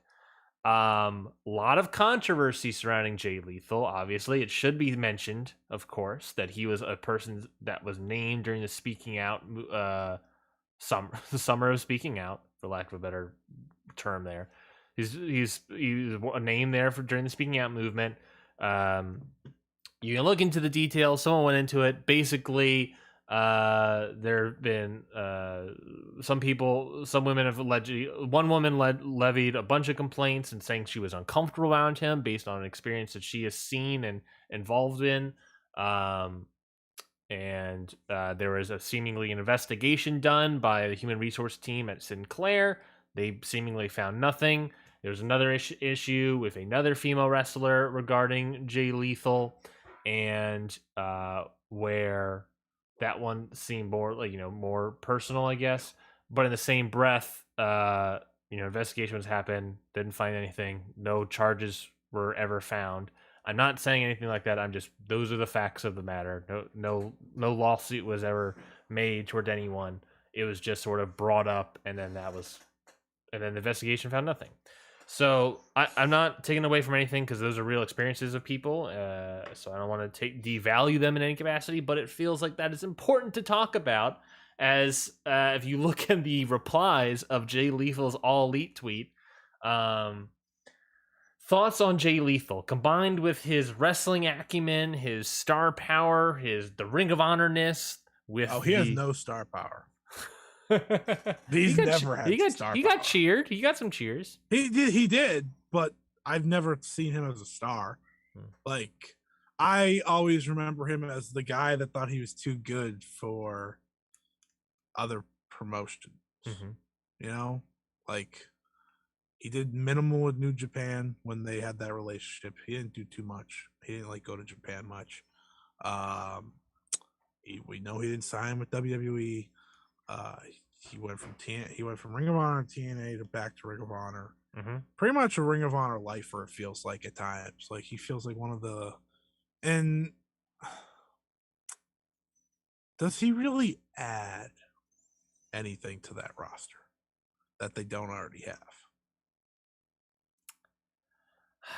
The only thing is, I don't know. I really don't know. I don't know what. The only thing that the first thing that comes to my head, and this again, I'm just saying this. He is now probably like the most prominent African American wrestler on the roster, right? Yeah, that's true. Which, we've been screaming from the hills that, people have been screaming from the hills that, like, they need more representation in terms of African American wrestlers. The problem is that they got this guy that has all the Yeah. issues surrounding him. You know, there's other people like a Gresham. There's other people. The one everyone wants is Gresham. Yeah, the one everyone wants is Gresham. Which, I feel like Gresham might be Team Taz bound. I saw he's bringing a brand to Atlanta. What's that? he has a promotion coming to Atlanta with Baron Black. It's like Termius or something. Is this a wrestling promotion or is this a? Yeah, it looks like it's gonna be all pure and whatnot. I'm there for it, dude. I saw Baron Black live at Championship Wrestling from Atlanta, and he looked great. he had, dude. I thought you would have done this. I'm looking this up now. I'll talk about Lethal while you look at that. Here's the thing with Jay Lethal. When there's smoke, there's usually a fire, and when I say that, that's great. That's great. That's a great point. There's multiple accounts of people saying Jay Lethal, did something, and I know this is all alleged, but at the end of the day,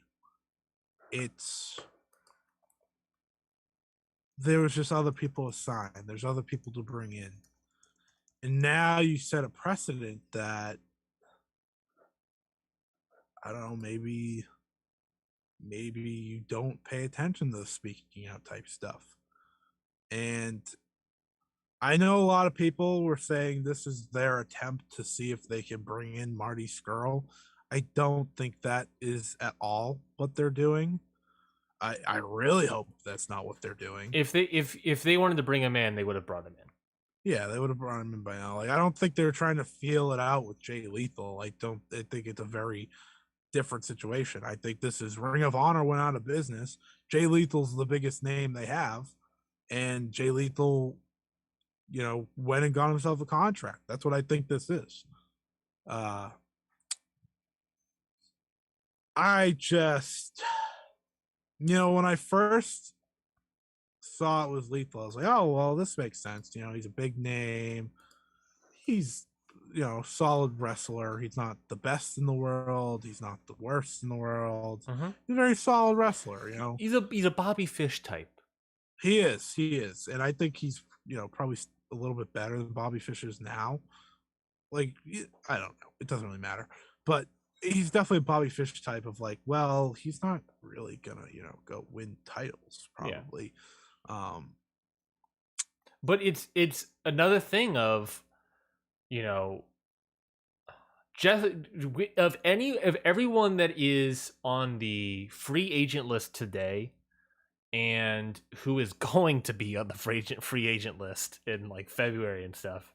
You want representation? There's a perfect representation in February that they are going to sign, and he is going to be a main eventer in seconds. They're just saying.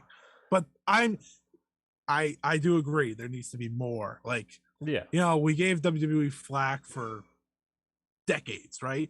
And WWE does a lot of things bad, but what they've been doing is they have a lot of people representation on Biggie, Bobby, Kofi, Bianca. But I understand, and I definitely think adding more, just not Jay Lethal. It's just he's got baggage. He's got baggage, and I get it. Much baggage. Look, I get it. The man is friends with the people in the company. At the end of the day, I would not be surprised of how much sway some of the EVPs have in that aspect. You can do the Black Machismo stuff. You can do the Ric Flair gimmick without having Ric Flair there. But have Jay Lethal be with Andrade. That's fun. That's a funny bit where instead of it being Ric Flair with Andrade, it's Jay Lethal. That's fun, I guess. It's just, of all the people, like, I'll be perfectly blunt, or not blunt. I'll be perfectly honest here. I did not know about these allegations with Jay Lethal. Like when I saw him, I was like, "Oh, cool, Jay Lethal here. I'm excited to see what he can do." Maybe that's something that obviously I need to be more aware of. Maybe it's just the freaking volume of stuff that came out during Speaking Out that Jay Lethal was just one that I missed. His stuff kind of got pushed under the rug a little bit. Yeah, and maybe that's something that's, on me or just I don't know, but legitimately I didn't know about this, and I'm reading about it this morning, and it's frustrating.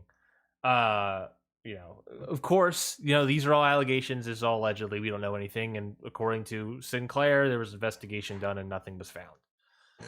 And so who the hell knows? Who the hell knows if it's even true? But they kept him employed and not Marty. Great, which is a great point. And don't get me wrong, what Marty did was terrible. Way worse. Awful. But I'm just saying. Well, all of it's bad. I'm not gonna say way worse. All of it's bad. All of it's terrible. But why did you keep him in? Yeah. Like that's also my thing. Like, how is one worse than the other? Yeah, it should be a black and white. They're all terrible. It should be a black and white situation, not a gray situation. Like, if you're gonna have a precedent to get rid of one, get rid of them all. And WWE's to blame for that too. They didn't do it. AEW's to blame for that too. Justin Roberts is still there. He's part of Speaking Out. But they got rid of Jimmy Havoc, and good thing they did. I forgot Jimmy Havoc was signed there, to be fair. I just got reminded of this. Got rid of him. Like, it's just back and forth. Yeah. At the end of the day, I hope we can just, it's never going to happen. Like, these people are going to keep wrestling. These people are going to keep getting contracts. Clearly, Jay Lethal just got one. But it would be very nice to think that those that were affected in Speaking Out, like the victims, they could see the light and, not have to worry about these people getting such high jobs in the business and have to see them, and watch a lot of them probably love professional wrestling, and this probably sours them a lot. So it's sad. And Speaking Out's never going away, and it shouldn't, in a sense that people should continue to be open. And I understand if this soured a lot of people. I do, because it sucks. It sucks that a lot of these wrestlers still get these high jobs. And I'm sure because Lethal was in Ring of Honor, a lot of people just kind of like forgot about it. Oh, I mean, Ring of Honor has sort of been by the wayside for the past 2 years. Well, let's start talking about him. Let's keep the show rolling, and let's talk about something that was actually really good, and that was the AEW World Title match, of course, with Adam Page finally achieving the big old gold belt there by defeating Kenny Omega. 1, 2, 3, middle of the ring. Scotty, give me your thoughts. There was so much emotion built into this match for me that no matter what, it was going to be a great match in my eyes. Like, they would have had to do something atrociously bad for it not to be. And at the end of the day, I thought the closing 10 minutes were the best 10 minutes. I thought the end of the match was legitimate perfection, the way they did it. Like, I know people probably hate the little story stuff sometimes, or but that's what wrestling is. I live for the story, baby. And this of just Hangman getting ready for the buckshot, Kenny pretty much dead in the middle of the ring. He looks over to Matt Jackson, and Matt Jackson goes, "Do it." Hits the buckshot lariat. 1, 2, 3. Crowd erupts. Hangman Page is the AEW World Champion. A 2-year-long build. A 3-year. I'll say 3 over 2 years. Over 2 years. To build to this moment. And every part of it was worth it. They delivered a very good match. They delivered the perfect moment. I thought the touch of the Young Bucks stuff, because they were there since the beginning. Like, they were part of this. They are part of the story. Yeah. These 4 were the ones that did the phone thing. Are they not? Was Cody part of it? I don't remember. I don't remember. I know it's. I don't remember if maybe it was definitely the Bucks. It's definitely the Bucks and Page. It's either Cody or Omega. They were in Japan, so I feel like it had to be Omega. Yeah. Either way, that's neither here nor there. Mm-hmm. Actually, it probably wasn't Omega because they didn't know if he was going yet or not at the time. So either way, but it was Bucks, Hangman. Bucks are two people that believed in Hangman Page. They're part of the reason he became part of Bullet Club. They are like it all went together. And when they walked out there, I think a lot of people they're actually out there for Hangman. They're not out there for Omega. And they I forget who said it on the announce team, but they wouldn't go out there for his title match the first time when he faced Jericho. They said no. They were out there for his other one, his second one, when he won it. If this is the start of a Young Bucks turn, I don't know. I think people want to cheer the Young Bucks. I really do. I think they were great heels, but I think if they want to, they can turn them. That's neither here nor there. Great moment, great match. Dark Order coming up to celebrate. They give him the beer. He throws it and hugs them. Like, that was just amazing. Yeah, I personally, I wanted this match to be more of like the G1 match of them going back and forth having a classic. And I don't think this match was any sort of wrestling classic, as it were. But because what this match was, the story of what this has always been has been the story of doing his best to come up against them. Kenny Omega just playing with him, playing with his food a little bit there, and then going for it, and then doing the story beats of having the Young Bucks come down, beating up Don Callis, or Adam Page should say, beating up Don Callis. Then the Young Bucks come down. And where do the Young Bucks go? The first thing they go to is Hangman Adam Page's corner. They walk directly to where his corner was, going back to where they were, and then obviously they do the Omega Ibushi stuff with Nick Jackson just staring at Adam Page, and then they do a similar thing with Matt Jackson, who gives the head nod, who's sort of honoring what Adam gave it to him. This doesn't mean they're going to turn necessarily, of course, but it's definitely like if they wanted to, they have the seed there. I feel the seed, if anything, is a seed towards Omega, towards Mount Rushmore. Yeah, that's I've been thinking that's where they're going. Yeah, I've been thinking you turn Omega babyface because I feel like Omega's already cheered enough that it wouldn't be a difficult thing. You bring in Kevin Steen, you have. Well, he's going to get cheered. He's going to get cheered. And Adam Cole's already getting cheered. Yeah, so there would be the cool heels. That's what they would be. Well, I'm thinking they're going to be they should be the baby faces, and then we put Doc Gallows and Carl with Gross. Kenny. Well, they put them with Kenny. You gotta give Kenny a fourth though. Here's my difficulty. I've been thinking Cody, maybe a heel Cody. I've been thinking, I don't know if they want Omega babyface or heel, really. Because, Adam Cole gets cheered, but... At the very least, I think he's done for the rest of the year.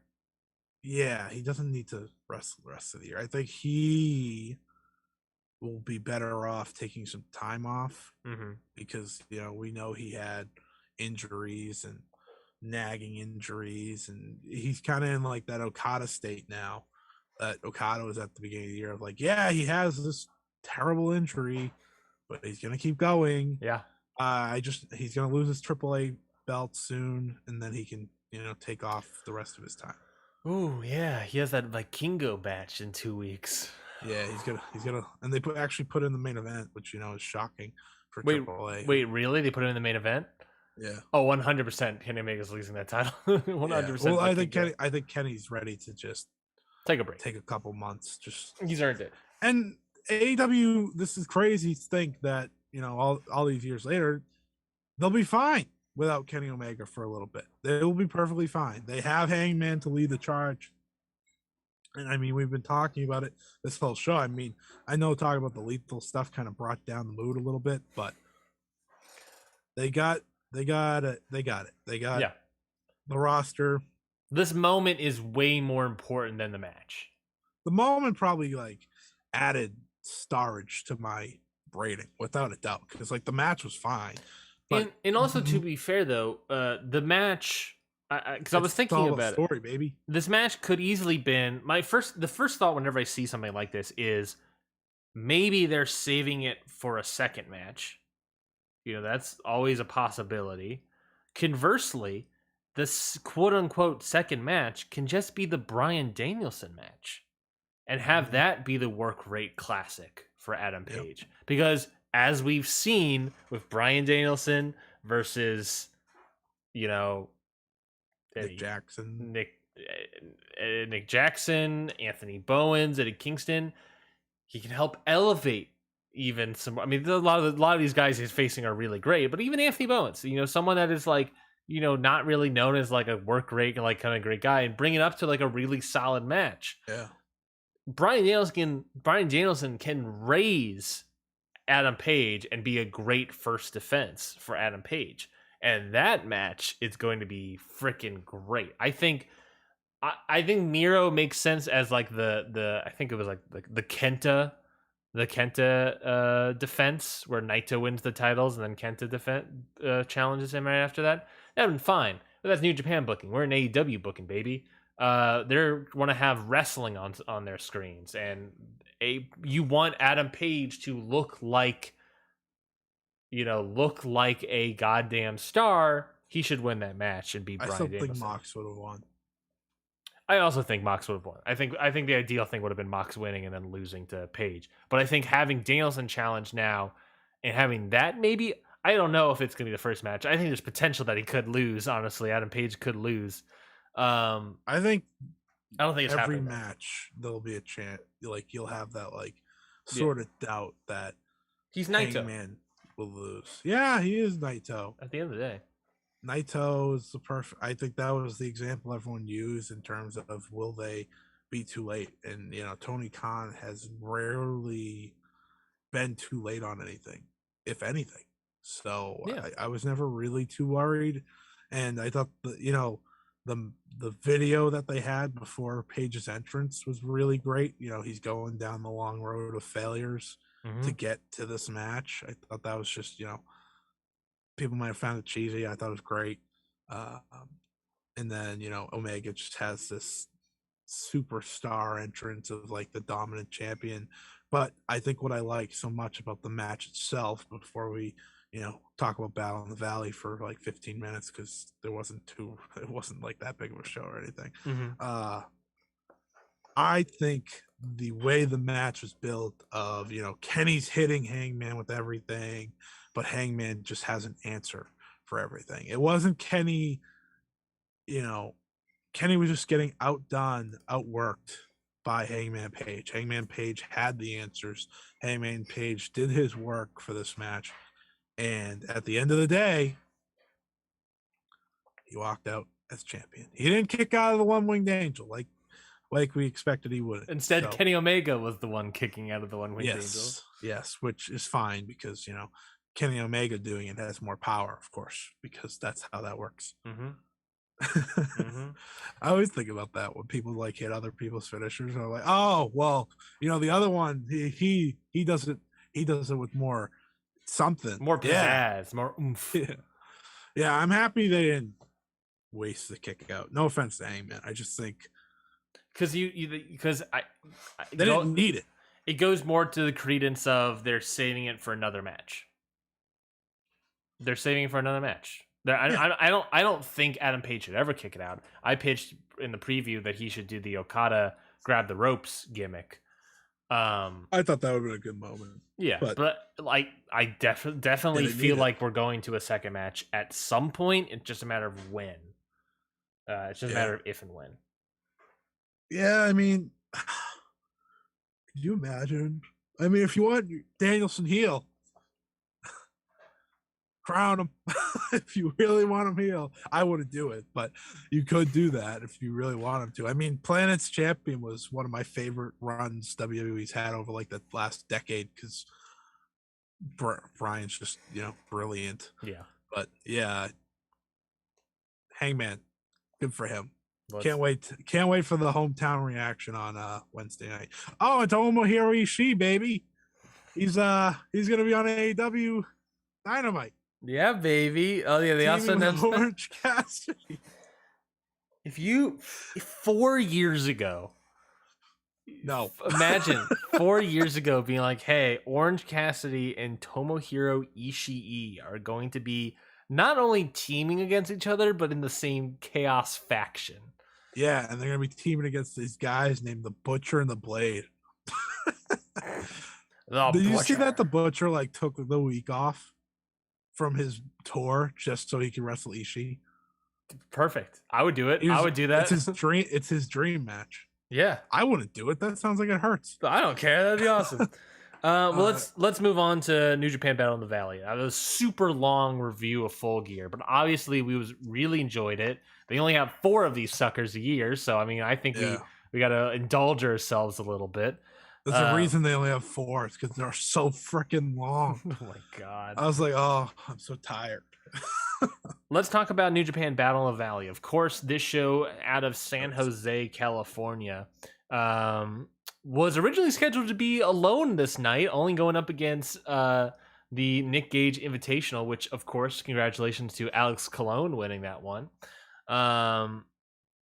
But obviously they had to fight against Full Gear and have that tough battle. So let's start off just real quickly. We're going to start off the top of Josh Alexander versus Yuya. You have not seen this entire show, have you? No, I watched the last 4 matches.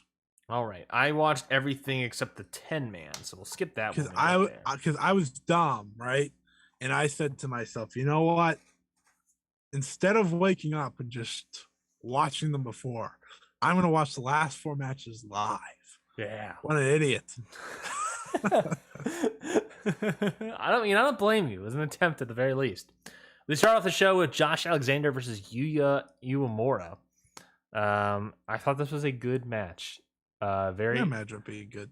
Very classic opening, like Young Lion match where it's just like, this is good. Josh Alexander going out there having a good show with Yuya Uemura. I thought Yuya.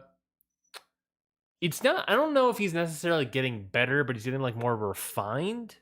If that makes sense, we're building upon what's already there to make it even better, and I think that's ultimately what these excursions are about. He's a future star. I think he has something there. I think definitely has something there. And Josh Alexander, him and Ren Narita. Whew. Oh yeah, Ren definitely. Ren Narita's got it. But I'm not going to go too much into these first couple matches as well, just because there's not. I mean, the bigger stuff happens later in the show when Full Gear was over, and they were like, "Do all this stuff now." But yeah, I thought this match was good. Good showing out of Yuya. If you want to see how Yuya's doing here in the LA dojo, watch this match. Otherwise, it's okay. Stray Dog Army, Bateman and Mysterioso defeating the team of Brody King and Chris Dickinson. This match, obviously, the big news thing come out of this, Scotty, was that Chris Dickinson got injured during the finish of the match. He goes for like a frog splash off the top rope, lands on his knee or something in a weird angle. It's hard to see because of the camera, but basically he immediately comes up, clutching his hamstring, tries to stand up, can't, falls back down. Brody King does a spot, and we come back in. Literally, Bateman is pinning him on the 3rd pinfall count, and just ends the match there. I don't know what happens. Chris Dickinson hasn't commented in regards of what the issue is. I imagine he's still trying to figure it out. He needed prayers. Yeah, it looks bad. That worried me. It looks bad.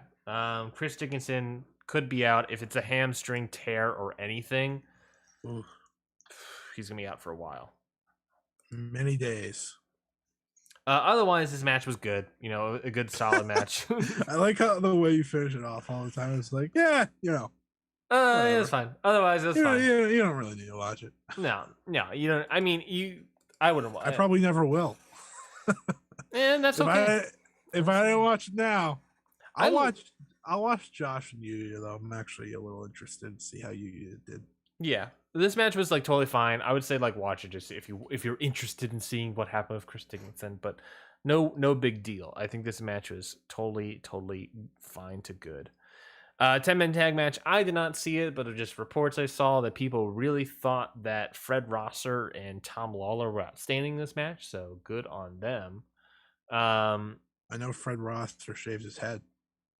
Oh yeah, Saw a bald picture of him. I was like, wow, good look. I think because he did a hair match. I think with Lawler. Oh, did he? Yes, I didn't know that. He did a hair match. Good good with the bald. That was the bit where Tom Lawler like cut off Fred Rosser's hair and then ate it. Yeah, that's a real bit. Oh my god. I love me some Team Filthy. I love me Team Filthy. They're outstanding. They're so good. I love them. Tag team match: Clark Connors, Carl Fredericks defeating the team of Jeff Cobb and TJP here. Another good match. You didn't watch this match because it was the 5th match. No, I jumped in when it was going on, and then I was like, nah, I'm just gonna wait till it's over. I think this match was pretty good. How is TJP fitting in United Empire? He's fine. He's the little stinker of the group, you know? That's the story of the career, TJP. He's fine. Well, no, I think TJP is good. I don't think he's a bad wrestler. I think he's a pretty good wrestler, and I think he fits well. Fine. I am more concerned. Don't say about Jeff Cobb. No, man, I'm not. Carl Hendricks. Carl Fredericks. I'm whatever the fuck his name is. I don't know, man. I'm selling not all of my stock, but some of my stock on Carl Fredericks. I like Clark Connors. I think he's I like Clark Connors. Pretty solid. Carl Fredericks though, it's a no for me, dog. It's not necessarily a no for me. It's just like I don't. You just said you were selling all your stock. I specifically said not all of my stock, but some of my stock I'm selling on Carl. I'm not completely out on him. How much did you have to buy it? I didn't buy a lot, but did you really think you were gonna make money from it? Maybe, man. I don't know. He had a good look. I find these LA Dojo trainees to be very weird. Like, I don't know what their ceiling is. I don't know if they're ever going to be Jay White.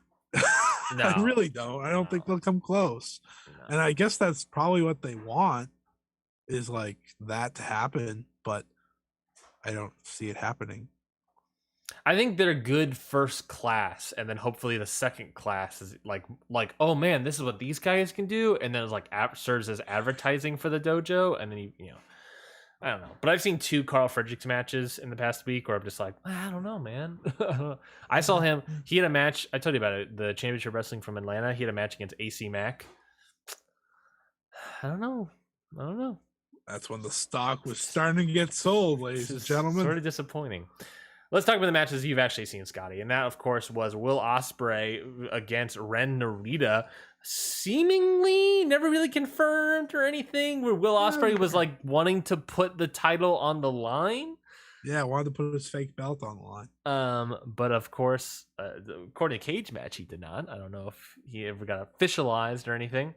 But I have to say something. Go ahead. I know like people hate Will Ospreay, which is fine because like Will Ospreay was also, you know, his baggage is its own thing and whatnot. But his song is a bop. Like his theme song, love that thing. That was my random take. That's the only thing I wanted to put out there before getting into the match. I like his song. That's great. It's a great song. I don't know. It's a good one. It's a good one. It's a bop. It's a bop. Feels like a babyface song though, which is weird. Yeah, well. He's nowhere close to that. I think. What'd you think of this match? Oh man, I think Ren Narita is gonna be great. Like that was my big takeaway. Like he had no need. He didn't have to go all out here. I mean, don't get me wrong. Ospreay's a good dance partner for him. Yeah. Ospreay's definitely, you know, for some people, he's one of the absolute best in the world. I think some matches he goes a little overboard, but some matches he has really great matches. Like there's no denying that. And I thought this, you know, I don't know if Ren Narita is really a young lion anymore. Like he seems to seems too good to be considered a young lion anymore. But he doesn't have like gear to say he's otherwise yet. So No, but it feels like he's doing the Shibata gimmick of like yeah, just which is why I'm like, he's just sticking with the black trunks. I would love that. And I think I think he has a good look and everything. Man, he works great in there, and with the sharpshooter, like modified, he hit like some sort of submission that I'm not. Was it a Narita? sharpshooter? He had the octopus hold at one point. The octopus Yeah, stretch. yeah, that was great. The And the then Shibata towards the end callback of the there. match, toward the end of the match, he had like a sharpshooter or something that was really great. Oh, too. Texas Cloverleaf. You have the Texas The Cloverleaf. Cloverleaf. Sorry, yeah, I could not remember. It was like 12:30 a.m. by this time. I was. Whew. If I remember most of my notes in my head, I'm gonna be lucky. But really, really good match. Narita going to be so good for New Japan, and Ospreay's hidden blade still scares the shit out of me. Every time he hits it, I'm like, I don't know if you're actually gonna kill him or not, but whew, I believe it. I'm more scared of that hook kick. That hook kick. Ren Narita got kicked by that hook kick, and his body dropped, and that was terrifying. Yeah, Ospreay don't hold back. This match was very good. I thought, very reminiscent in some ways to the Best of Super Juniors match. Will Ospreay, he is an outstanding dance partner in the sense of he has the Kenny Omega-ness. I'm just going to bring it up as Kenny Omega because it's the first person I can bring it up. He is okay giving his opponent a bunch of shine to make him look good. Mm-hmm. And for Kenny Omega, obviously he's putting his career on the line doing that with Alan Angels, and Will Ospreay is doing the same with Ren Narita. But Don't you ever put Ren Narita and Alan Angels in the same conversation. It makes both guys ultimately look better by going what feels like the distance with the champion. It's like, oh man, this guy can actually have it. So I thought it was an outstanding match. I thought Ren Narita looked great. I thought Will Ospreay was very solid. A lot of Shibata callbacks. Very Will Ospreay. Very heel Will Ospreay here. So good on them, I feel. Next up, of course, was match of the night. Moose defeating Juice. Time.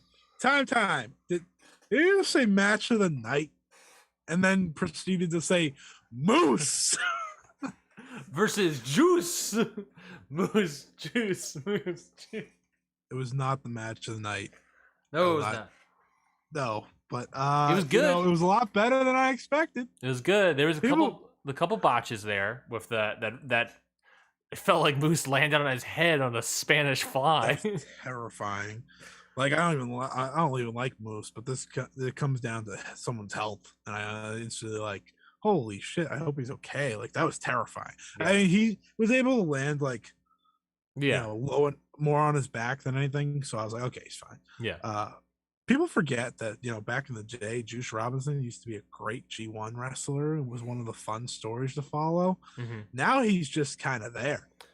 Well, what's ultimately the issue, I think, with isn't he leaving New Japan? Well, I don't know anymore. I don't know anymore. I think he was like, yeah, this place sucks. Ultimately, the issue with Juice is Juice. He's on the loose. Not only is he on the loose, but he is someone that his entire thing is crowd connection. Mm. And being in Japan made it hard on him and hard for his character and stuff, because he didn't have that crowd connection really anymore. He just had, just cheering and stuff, and it didn't really work too well. And then he comes to America, and as soon as he comes to America, he has a couple good matches and whatnot. But then a couple months later, there's the report that there's a bunch of not really a report, just a bunch of speculation that maybe I want to leave New Japan and go to WWE, NXT, and all that stuff. Which then, if you recall from that LA Coliseum show, people just did not give a crap about Juice. I mean, we said it, people just didn't seem to care at all about Juice, and people were, I think, booing him even. And he was the face in the match. I think that was Jay White versus Juice or something, maybe. Yeah. Yes. Where now, Oof. like it's now it's not only that he has no crowd connection, he started getting negative crowd reaction, and it kind of turn around here, but it's against Moose ultimately. So Juice. after the match, I imagine that's all you want to talk about. It after the match, of course. What's his new name? He's got a new name, right? Well, it's his old name, Jonah Rock. Jonah Rock comes out. I remember I think he was going by like Jonah. Just Jonah, yeah. Jonah Rock comes out. The former Bronson Reed, for those who don't know. I don't want to just keep tossing out Jonah Rock and not tell you who he is. That's a good point. Because, like, if you didn't watch the show or know of him beforehand, you'd be like, who? Yeah. Who the hell is Jonah Rock? Jonah Rock comes out. He sizes up Impact World Champion Moose. But instead decides to beat down Juice. Giving him a couple sentons. David Finlay tries to make the save, but ultimately fails. Jonah Rock gets on the microphone and says that Jonah is here. He's officially joining New Japan. I do think it's interesting that he's joining New Japan. By Jonah. What's that? Are you only going by Jonah? I have no clue. I don't know. We'll find out, I guess. But all I know is that he is seemingly with New Japan now. He's signed with New Japan. And on top of that, it's interesting to me that he was involved with the quote-unquote Impact match based off of those reports that he was going to be at Bound for Glory. But then, of course, visa issues stopped that. So who knows? Maybe he's going to New Japan, but he's going to be on Impact moving forward and sort of feuding with Moose and Juice and Finlay. Well, you know what they say. And Foose would be David Finlay. Bringing in big meaty men to slap meats, always a good idea. Yeah. I think he's going to be a good fit. Yes, I agree. I think he'd be a real good fit. I think I just want to see him wrestle, man. I just want to see these people wrestle at the end of the day. Yeah, I mean, he had some good matches in NXT in the NXT dying days. Mm-hmm. He was always very solid. He has a great splash from the top when Wade Barrett would be tsunami. Yeah, he always was really good at that. Yeah, he's a very. I think he's a solid get for New Japan. I think he's a solid get for New Japan Strong. I think have him on New Japan Strong, that'd make him look real good. I'm interested to see, and obviously he's playing heel here now as well, so that's also very interesting to see and where that will go and how that will unfold. Speaking of solid gets from New Japan for New Japan Strong, Buddy Matthews, huh? Yeah, Buddy Matthews. Buddy Matthews losing effort to Kazuchika Okada, but what a match indeed. Oh, I enjoyed this a lot. I was expecting to enjoy it, to be fair. Like a lot of people like to make the comparison of Buddy Murphy and Kenny Omega, and I think it's different. I think Kenny Omega is a very different wrestler in some ways than Buddy, but they have the knee strikes, so people are instantly like, oh, same guy. But also Okada's in the ring. Yes, that also enhanced it a lot. I thought this was really good. I mean, someone made a point of like this was kind of like Okada's best hits, but Okada's best hits are better than like everything else. They're Okada's best hits, but they're all home runs. So do we really need to complain about that? And like he gave a lot to Murphy. I thought Murphy worked great as a heel. I love the spot when he was just hitting elbows on Okada, and I was like, are they gonna end the match? Yeah, like, that was great. Actually, I was like, are they gonna give Buddy Matthews a win, or is Okada hurt? Like they actually got me. I thought that was great. And in the end, Rainmaker, LOL, you stink. But I felt like it took a lot to bring down someone like a Buddy Matthews. Like we don't know where Buddy is in. Like New Japan should be his home. I think it is. I think he has signed the contract with New Japan. Okay. I think. I'm not. Don't quote me on that. I hope he goes to Japan. Yeah, I don't know where he's going to fit in terms of the heavyweight versus junior heavyweight division. But man, right now he missed Best of the Super Juniors. So. Yeah, well, but I think heavyweight for now. Let's put Buddy Matthews in the junior division and let him just soar there, and then we can do maybe a Shingo type thing. Maybe. Or Osprey. Maybe that's a better comparison. I got a lot of Osprey-isms from him, especially the fact that his first like big match was against Okada here. Yeah. I think back to that Rev Pro Okada Osprey match, and there's just that vibe I get from it from this match that I could see him, being one of the new juniors of Chaos, honestly. I mean, you can consider the newest junior of Chaos as Orange Cassidy. But I think Buddy Matthews would be pretty good in that group as well. Orange Cassidy. I liked Buddy Matthews' promo before the match of like, I made my name by going at the big dog, and now I'm going to make my name in my first match against the Rainmaker. I was like, well done. Well done, man. I don't know how you got a match with Okada first shot, but clearly New Japan sees something in you if you're able to get that. Like, I think people should not take that lightly. Like, them giving him Okada in his debut match, they definitely see big things. And not only did they do that, but he brought Okada to the limit. Like, Okada had to bring out the landslide, and he had to bring out the whole shebang. Well, that drop kick is just... Don't ever not take. But we're talking spinning tombstones, and do you see that boot mark on Okada's side of his head? They had a really good match. Like, I would love to see them in a bigger setting because I'm sure you get more Okada, if that makes sense. Yeah, I think he wasn't on autopilot either, which was great. Yes, it didn't feel like that. It didn't feel like that whatsoever. It felt like almost like the Suzuki Danielson match, where it's like it starts that way, and then as the match goes on, it's like, oh no, I'm gonna start pulling off these great moves. That's a good call. I think an Osprey situation. That's how I see it right now. It's an Osprey sort of guy. I mean, he's not gonna get taller, so there's the potential like Kushida issue of like just staying in the junior division. But look, if he stays in the junior division, I mean... Yeah, but Zack Sabre Jr. is a heavyweight. How tall is Zack Sabre Jr.? I don't know, but he looks like he's string bean sometimes. Look, so hey, man, he's been bulking up lately. He has been. And he's also great, so I'm not taking a shot at him. Zack Sabre Jr. is 6 foot 198, according to Cage Match. What's Buddy, 5'8"? Buddy is 5'10". 5'10", 205. He can be a heavyweight. But I almost want him to be in the junior heavyweight though, just because they need him more there. Actually, they need him more there, and also him versus Hiromu, him versus Despy, him versus Eagles. Like, go down the line. Him versus Show. Him versus Show though.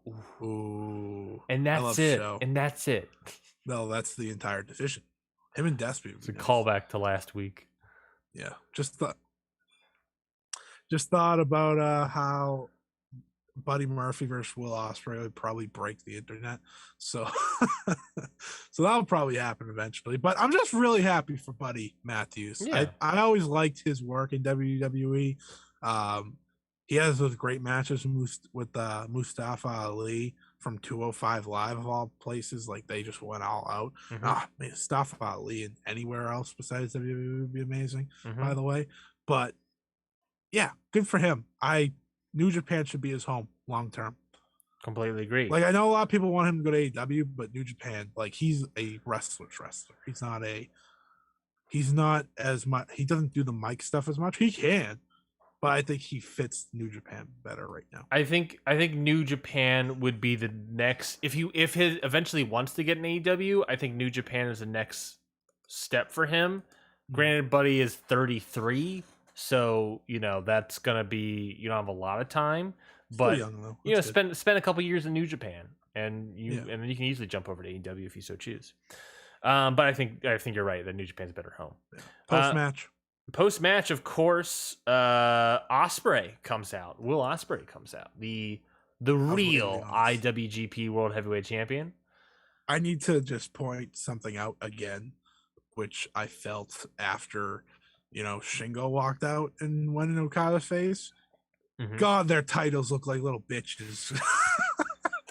Like, I don't even think the New World title is ugly. I think it's a fine belt. Like, if you look at it and there's nothing else to compare to it, it's a nice belt. Mm-hmm. But when you're standing across the ring from the belt, it looks just weak sauce. Just weak. Yeah. Just very weak. Yeah. Yeah, but nonetheless, Will Ospreay comes out. He says that because Kazuchika Okada won the G1 Climax, he can challenge the real IWGP World Heavyweight Champion. Of course, Will Ospreay saying that is him. Okada says that he doesn't want to challenge Ospreay. Ospreay should challenge him. So Ospreay essentially does by saying, you know what, fine. At January 4th, you'll face Shingo. Shingo will face you. Whoever wins, you can find my ass January 5th in the Tokyo Dome. And Okada's like, see ya there, bud. These are all literal quotes, by the way. Okada was so funny. He got the crowd going. Sure. I popped big. Oh, fine, okay. So someone was like, why is he cutting a better English promo than Ospreay? Oh man. I thought Ospreay did really good here, actually. I thought they both did really good here. I liked when Okada said how he was going in about, you're gonna challenge me.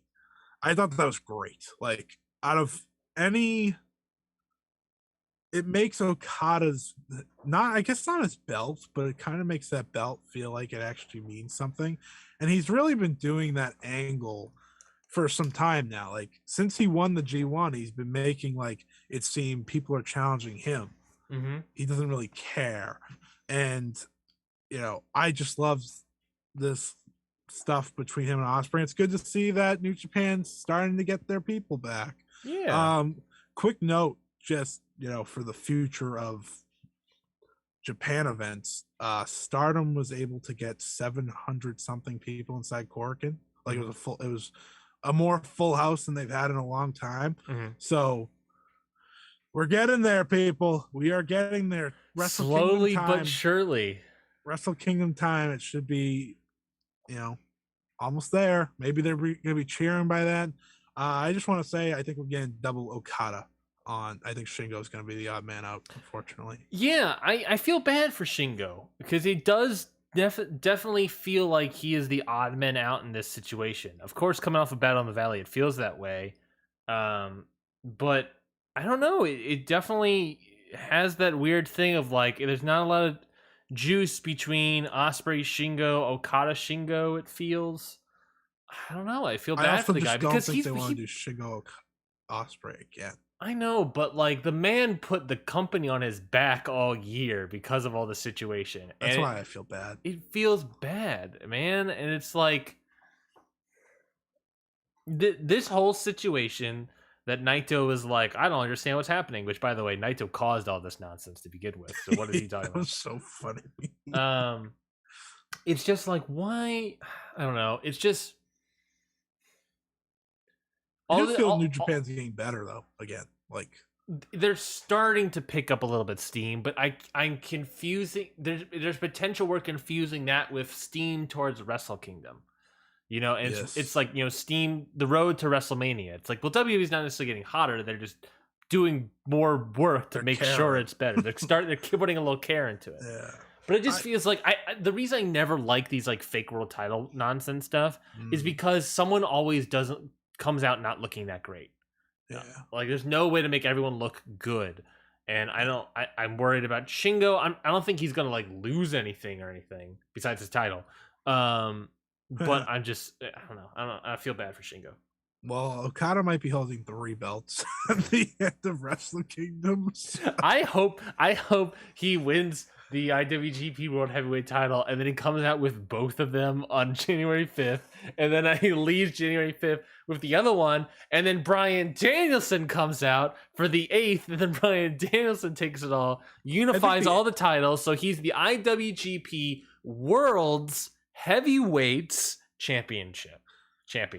Okay, well that's probably not going to happen. But I think that January 8th show is just going to be a bigger New Year Dash.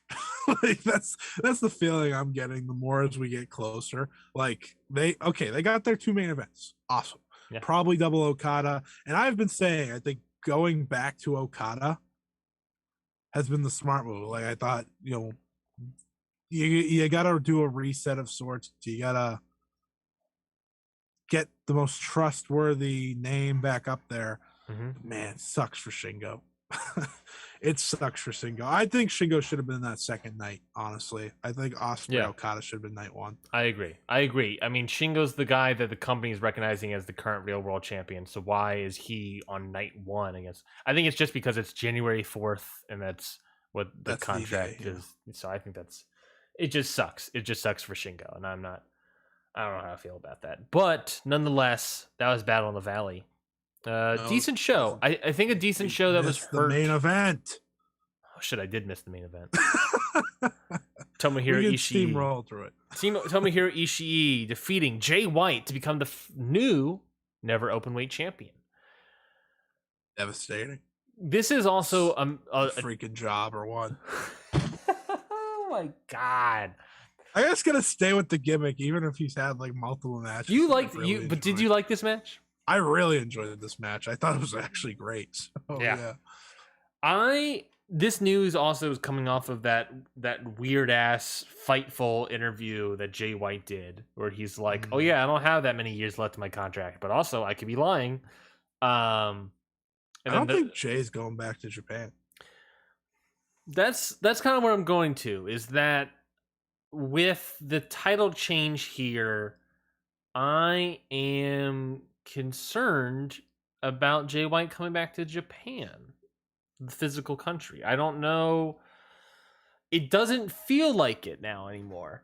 Like now, I mean, yeah, he could still be there. It's just a title, so who cares? But it's like, when you're the champion, it's like, oh, we're going to defend it. It felt like, I don't know. It felt like we'll bring Okada over to do the thing of Will Ospreay, and then we'll bring Ishii over to get the title back, and then we'll have it for Wrestle Kingdom. I don't know.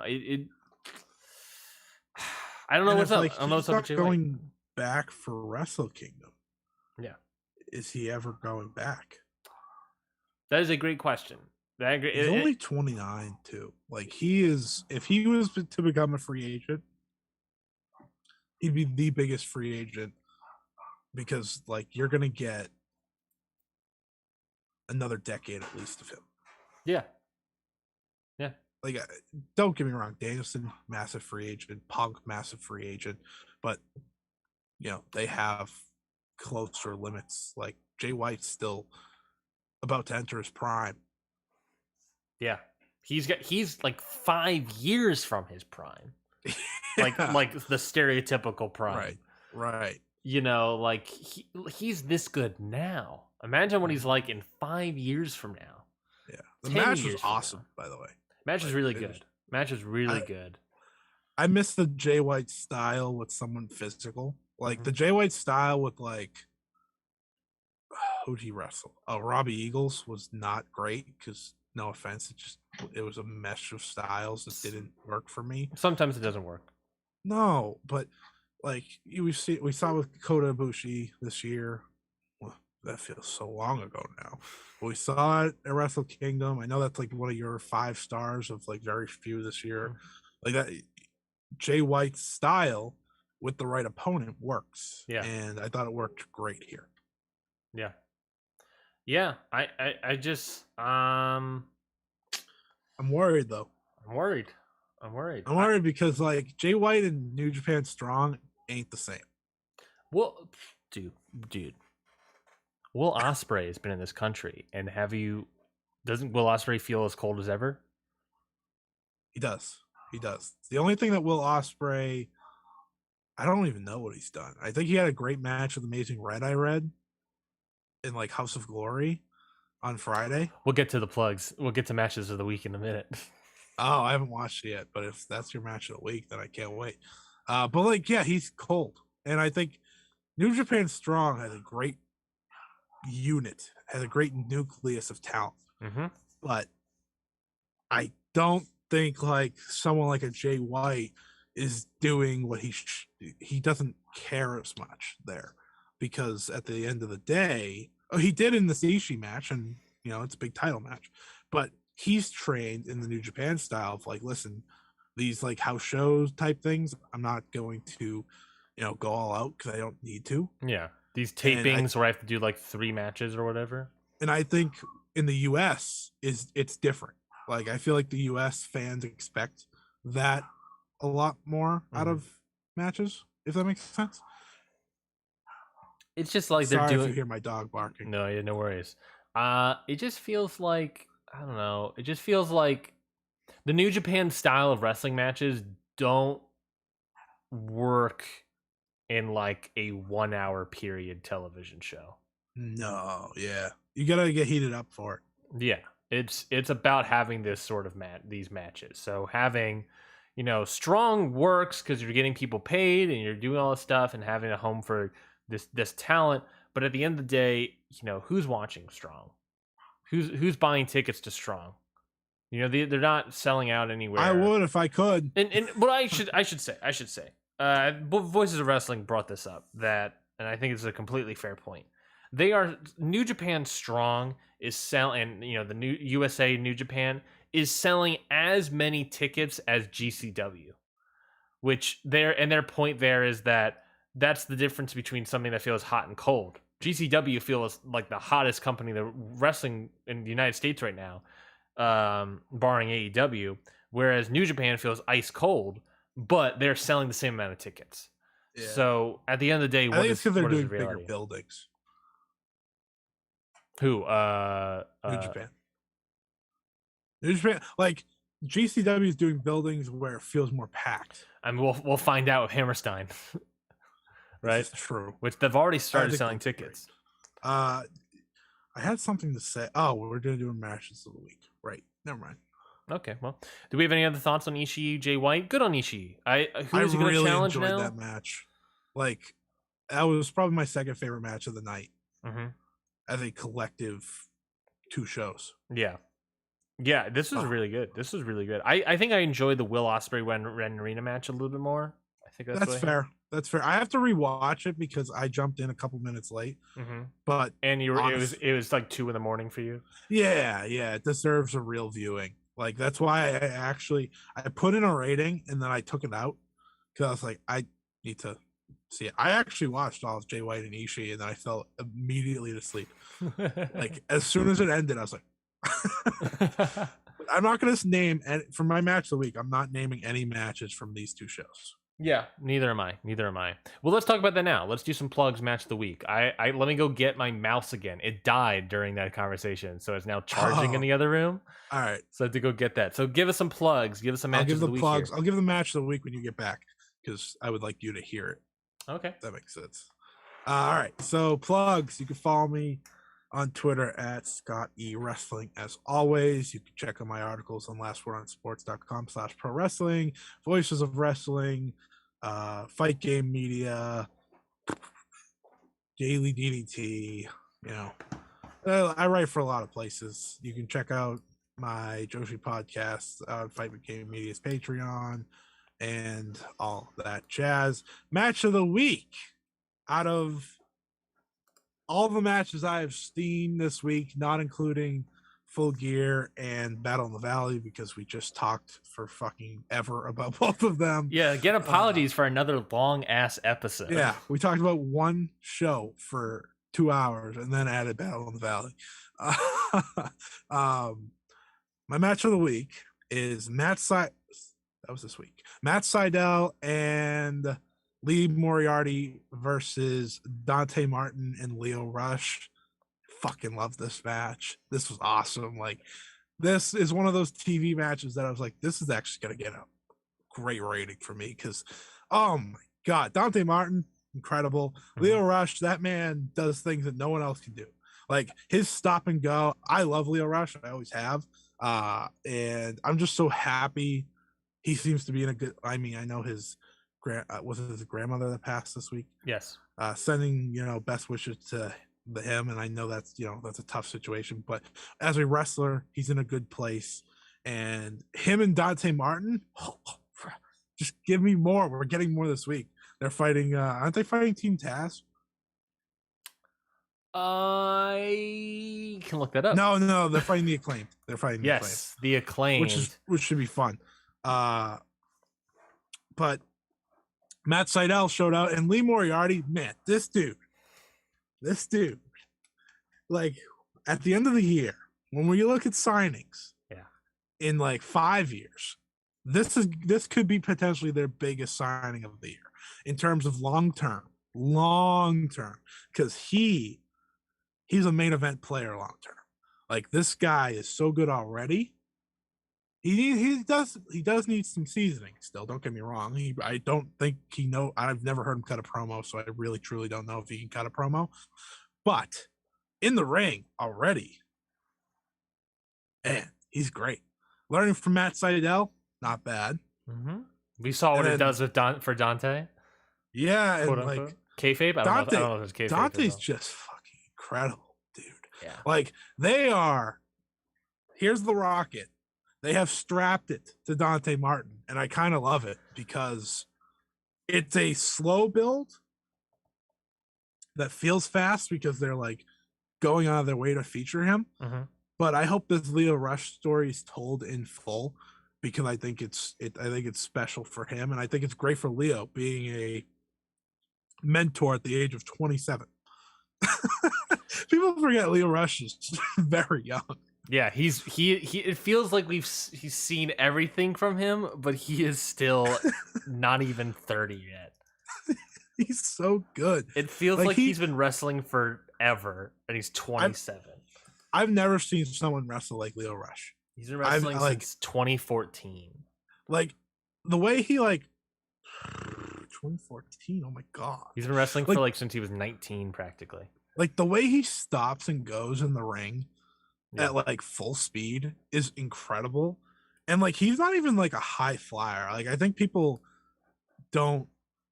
miss style him in a way. He's not a high flyer. He just does a little bit of everything great. Love that match. That match was outstanding. The match is outstanding and just a pivotal thing for the future. It was also said during the media scrum, I should note, that according to Tony or Dante, I don't know who said it, but there is currently no timetable on Darius Martin's return. I hope they end up doing Leo with Top Flight. I hope they keep that. I hope it's not a he breaks away type thing. I hope that's a faction type thing. Yeah, it's a good group. But Pac versus Dax was very close too. I thought that was awesome. I also like that Leo's gone, so now everyone's trying to swoop in and be like, no, come over here, man. You're good. Yeah, I like that Team Taz asked him. I think Team Taz, you and me have talked about this. I thought Lee Moriarty was a potential name, but I think Lee's better as a babyface right now. Mm-hmm. I like your Jonathan Gresham. Give me Johnny Gresh. No offense to Ricky Starks, but I feel like he would be their, top heavyweight challenger. And you have Starks and Powerhouse. I think they'd be a great tag team. I don't know why they haven't done that. To give them something to do. Yeah. And then there's Hook, the real world challenger. The real world champion challenger. Oh, you butchered at the end there. Yeah. Anyways, you can follow me on Twitter at Ryan Neitzey. You can follow the show obviously at Countout Pod. Ring Post Radio streams live on YouTube, Twitch, Facebook, and Twitter every single Sunday morning around 9:30 a.m. Eastern Standard Time. But of course, it's a podcast. You can listen to everywhere you can get a podcast. So Apple Podcasts, Google Play, Spotify, wherever you get podcasts, we are there to be heard, I guess. If you like the show, please leave a review. Consider subscribing as well. We greatly appreciate that. And of course, leave a review. 5-star review on Apple Podcasts would greatly help us out, and we would greatly love to hear your thoughts on the show. Maybe even shout it out as well. My match of the week was sort of alluded to already, the House of Glory Amazing Red versus Will Ospreay match. This match is outstanding. It is very much same thing as the Red Narita thing that I talked about with Best of Super Juniors. It was Amazing Red and Will Ospreay going back and doing that Super J Cup match that they had a couple years ago. And being as good but for different reasons. Ospreay was a great heel here. Amazing Red was a great baby here. That sort of same thing of the MJF Darby thing of like heel versus the underdog baby. Very good. The finish is wild. Ooh, okay. I know you're gonna watch the match, but the finish is wild. Watch it tonight. And then of course, it's not like there wasn't any titles or anything on the line. I'm just gonna say it, but they announced after the match that the next match for Amazing Red is him versus Malachi Black. So that's gonna be very interesting. Amazing Red should do more than just House of Glory, by the way. Yeah, man. Like, why are we not flying? Pioneer. He's on the profile page for New Japan. Why are we not flying him out to Strong? Go fucking tell Bryan Danielson to demand Tony Khan to put him on damn Dynamite with him. Put him on. I don't know. I was gonna say put him on the TNT challenge list for Sammy Guevara, but at this rate, it feels like anyone that's going through the forbidden door to challenge Sammy Guevara, it's just to sign a contract. Yeah, I don't think Amazing Red. Well, I mean, he could, but just give me Danielson, Amazing Red. We're getting Danielson versus Ishii soon. I hope you know that. I can't wait. But definitely go your way. Literally yelled at him in the scrum. Oh yeah. We need to end the show because I need to go to work. Yes. Oh fuck yeah! You had a hard out 11:45. Oh shit! I'm so sorry. It's okay. I just have to be there at 1. I'll just leave. Okay, well that's fine. Sorry about that, dude. We went super long. We went super long. It did, but like I had such a good time. I was like, you know what? I'll just get something. I'm fine. No worries. So get like my dog. My dog's telling me I have to stop now. You'll just get like Sonic or something. Do you have Sonics? Probably. We used to. There used to be a Sonic down the road, but now it's been gone, nothing for 2 years, and now it's still there. And ours is a car wash. Oh, fun! It was a Sonic. It's funny because the building still looks like a Sonic, of course, but it's a car wash. And it's very funny. But you can still get the pretzel sticks or whatever they got there. You still get that at the car wash. No. Anyways, all right, good show. Good show. Have a good day, everybody. Have a good week in wrestling. We'll catch you all next week on Ring Post Radio. See you. Goodbye.